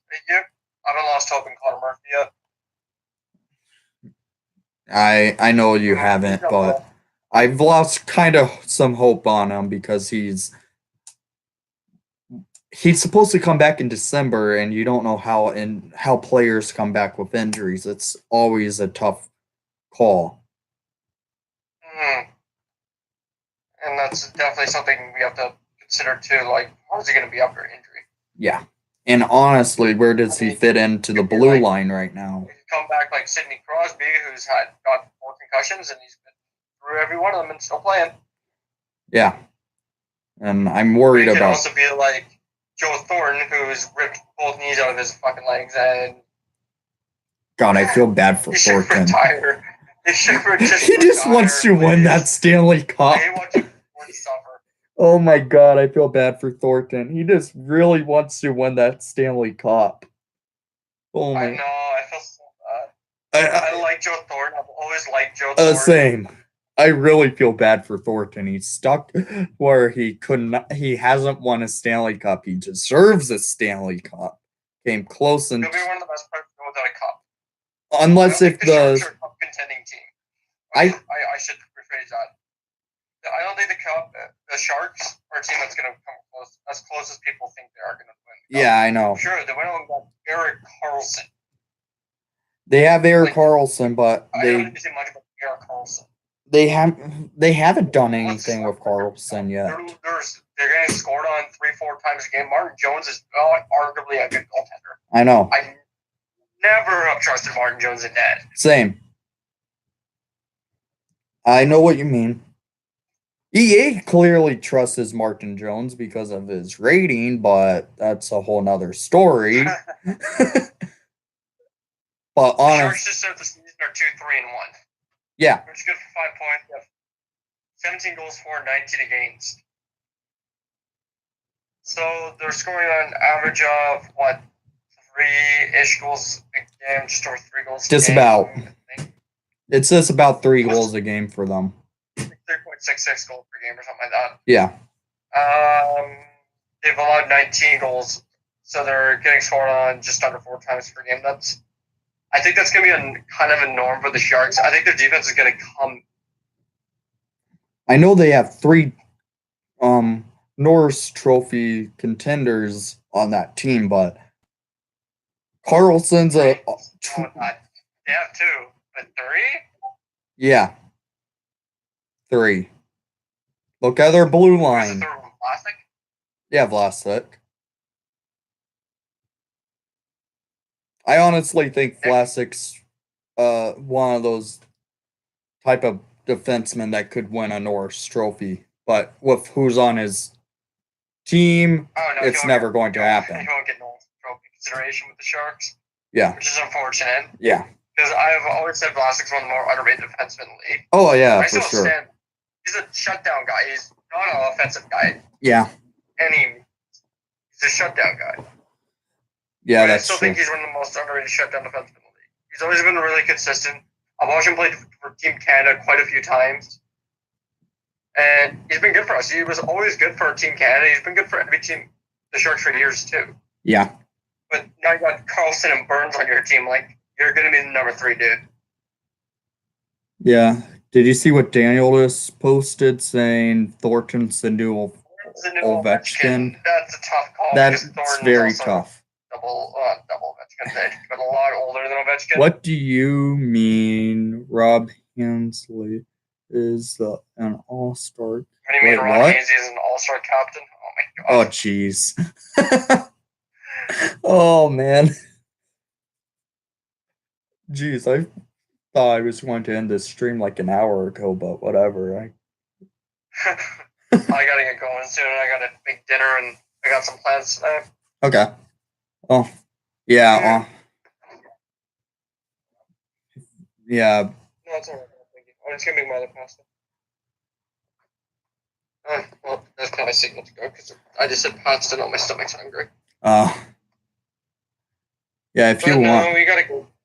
We're talking here. We covered a lot of different teams and stuff like that. Yeah. See, like, one thing I like about this too is that, I mean, this is obviously a Blackhawks channel, don't get me wrong. Yeah, I know. But I like talking about other teams too. Same. And because there's more than just one team in the league. And if you don't talk about other teams, it doesn't look good. To me, it's just not as entertaining. On the live stream. Talk about one team so much before we talk about, like, what's wrong with this team? Why is this team good? What's wrong with this guy? What are potential trades we can almost do with this team? How does this benefit us? How does it not? You know what I mean? I like all that type of stuff. I know. On the live streams, it seems to be more where I'm talking about all the other teams I've noticed, and I'm okay with it. But there's mainly more talk about the Hawks on the live streams. But I do try to talk more about the other teams that are in the NHL. Yeah, we're one of 31 teams. Yeah, I know. We can't focus on soon to be one of 32. Yeah, when Seattle's back in. That's actually one more topic I want to bring up. Now that I just did it. Seattle is going to come into the league next. It's already given. It's guaranteed. Yeah, it's a given.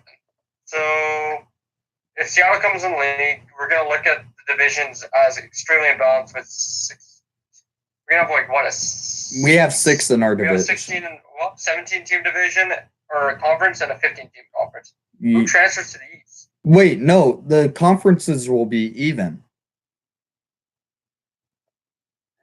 No, the West has one more person. No, right now, the Eastern Conference has one more team. The West does, did? No. It's the... Oh, no, that's... It's the Eastern Conference that has one more team. No, we're the short-handed division. What am I saying? Yeah, we're the lowest. We have the least amount of teams in our division. It's going to most likely be Arizona that comes to our division, which I disagree with, because that puts on so many miles to the Central Division teams, because Arizona, that team's closer to LA than it is to Chicago or Nashville. The Central Division gets the worst travel time because it's not the teams are not as close together as like in the Metropolitan, the Atlantic, or the Pacific. You gotta fly from Dallas to Winnipeg, you know what I mean? Yeah, I know. And it's like and then far west is Colorado, to far east is Chicago or St. Louis. The St. Louis to Colorado flight, I believe it's a 3.5-hour flight. Chicago to Colorado, it's about a 5-hour flight. Yeah, and then Winnipeg is still so north from the like Chicago. It's almost a 3-hour flight. Something stupid, and they have to do customs too. My guess is if the divisions do get realigned, obviously they're gonna have to move a team from the Pacific because Seattle will have to go in the Pacific. Yeah. My guess will probably be the Coyotes. It most likely is Arizona. Times, but it's most likely going to be the easternmost team, which will be the Coyotes. Yeah, and I feel like if it is the Coyotes, eventually they will be relocated to Houston. That's actually a realistic possibility. That is actually an extremely realistic possibility. That what you just said is super true. Damn. Yeah, I that's where I'm at. I feel like it's going to be Arizona going to be relocated to Houston. I could see that. I could definitely see that. Yeah. They can't keep Arizona there forever. That team is just not good. And Houston's a bigger, better market. I still don't like the market of Houston. Don't get me wrong. Yeah, I know. But I mean, it's Dallas is working. Dallas is working. Houston has a hockey history with that city. Well, yeah, they got the what was it? The Houston Arrows. No, what was it? Houston Arrows, yeah. So the WHA. Fuck, freaking Gordie Howe played for them. Yep. And they have a good hockey history down in Houston. So I won't be surprised. If Houston gets a team, it's either by relocation or what the Boston owner saying they look like they're expanding to Houston as well. I'd rather see relocation before you see expansion, because expansion just thins the talent pool.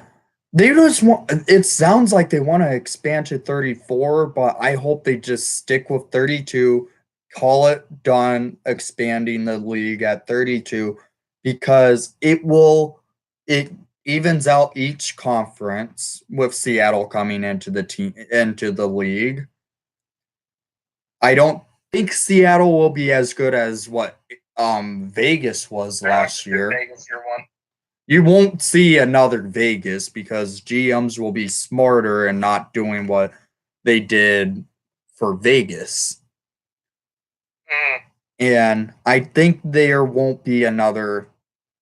I really hope there's not another expansion team after Seattle. That's my opinion. One thing I would like to see, though, could you imagine Houston and Dallas games? I'm sorry? Could you imagine a Houston-Dallas game? That'd be good. Oh, yeah, that will be a fun game to watch.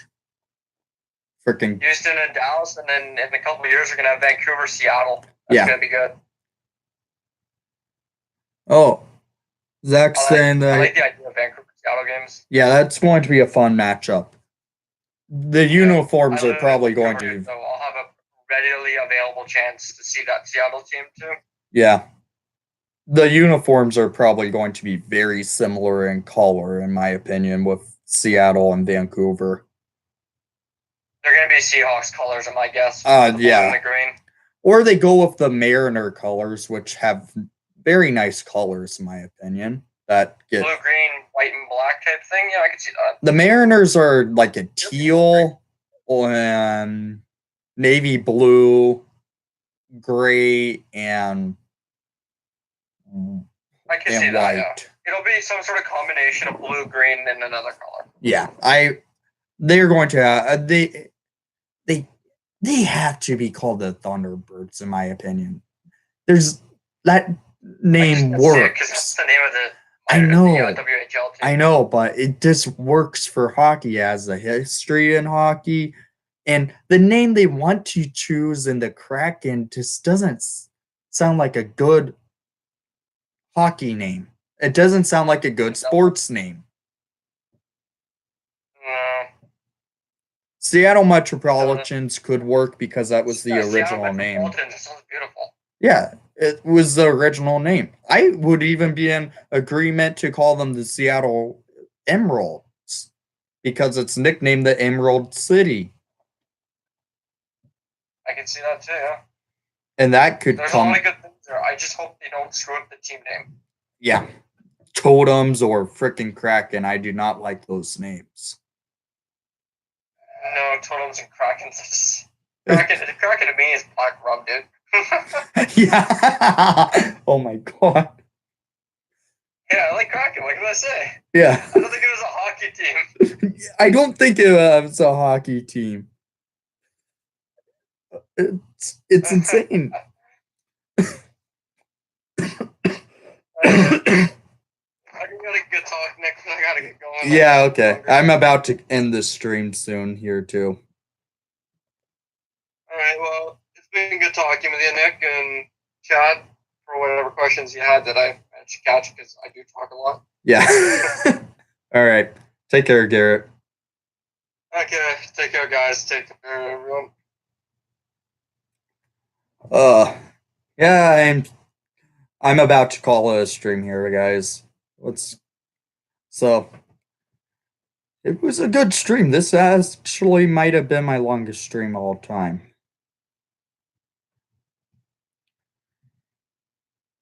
You're wearing a Teravainen Hawks jersey. That's cool.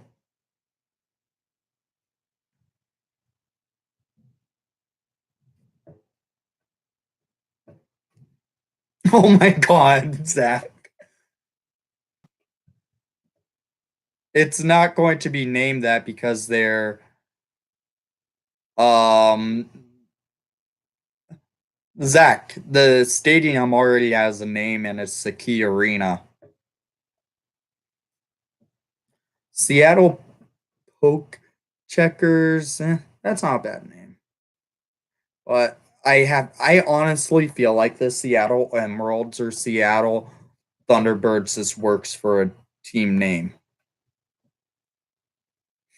Oh my god. You guys.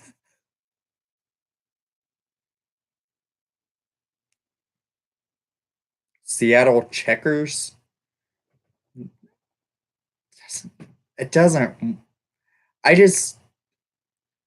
I'm just hoping they don't mess up the team name and call them the freaking Kraken because that's just a terrible name. And Zach, I already saw it.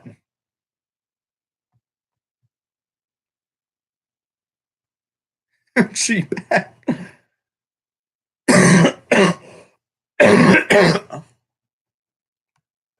All right, guys. It was fun doing this live stream. I hope you enjoyed. It was just fun. I guess I hit 150 subscribers, which thank you for subscribing. Whoever ended up being the 150th. And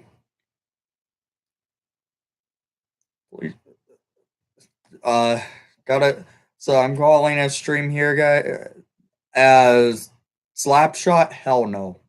Hell no. So take care, guys. Have a good night and let's go Hawks.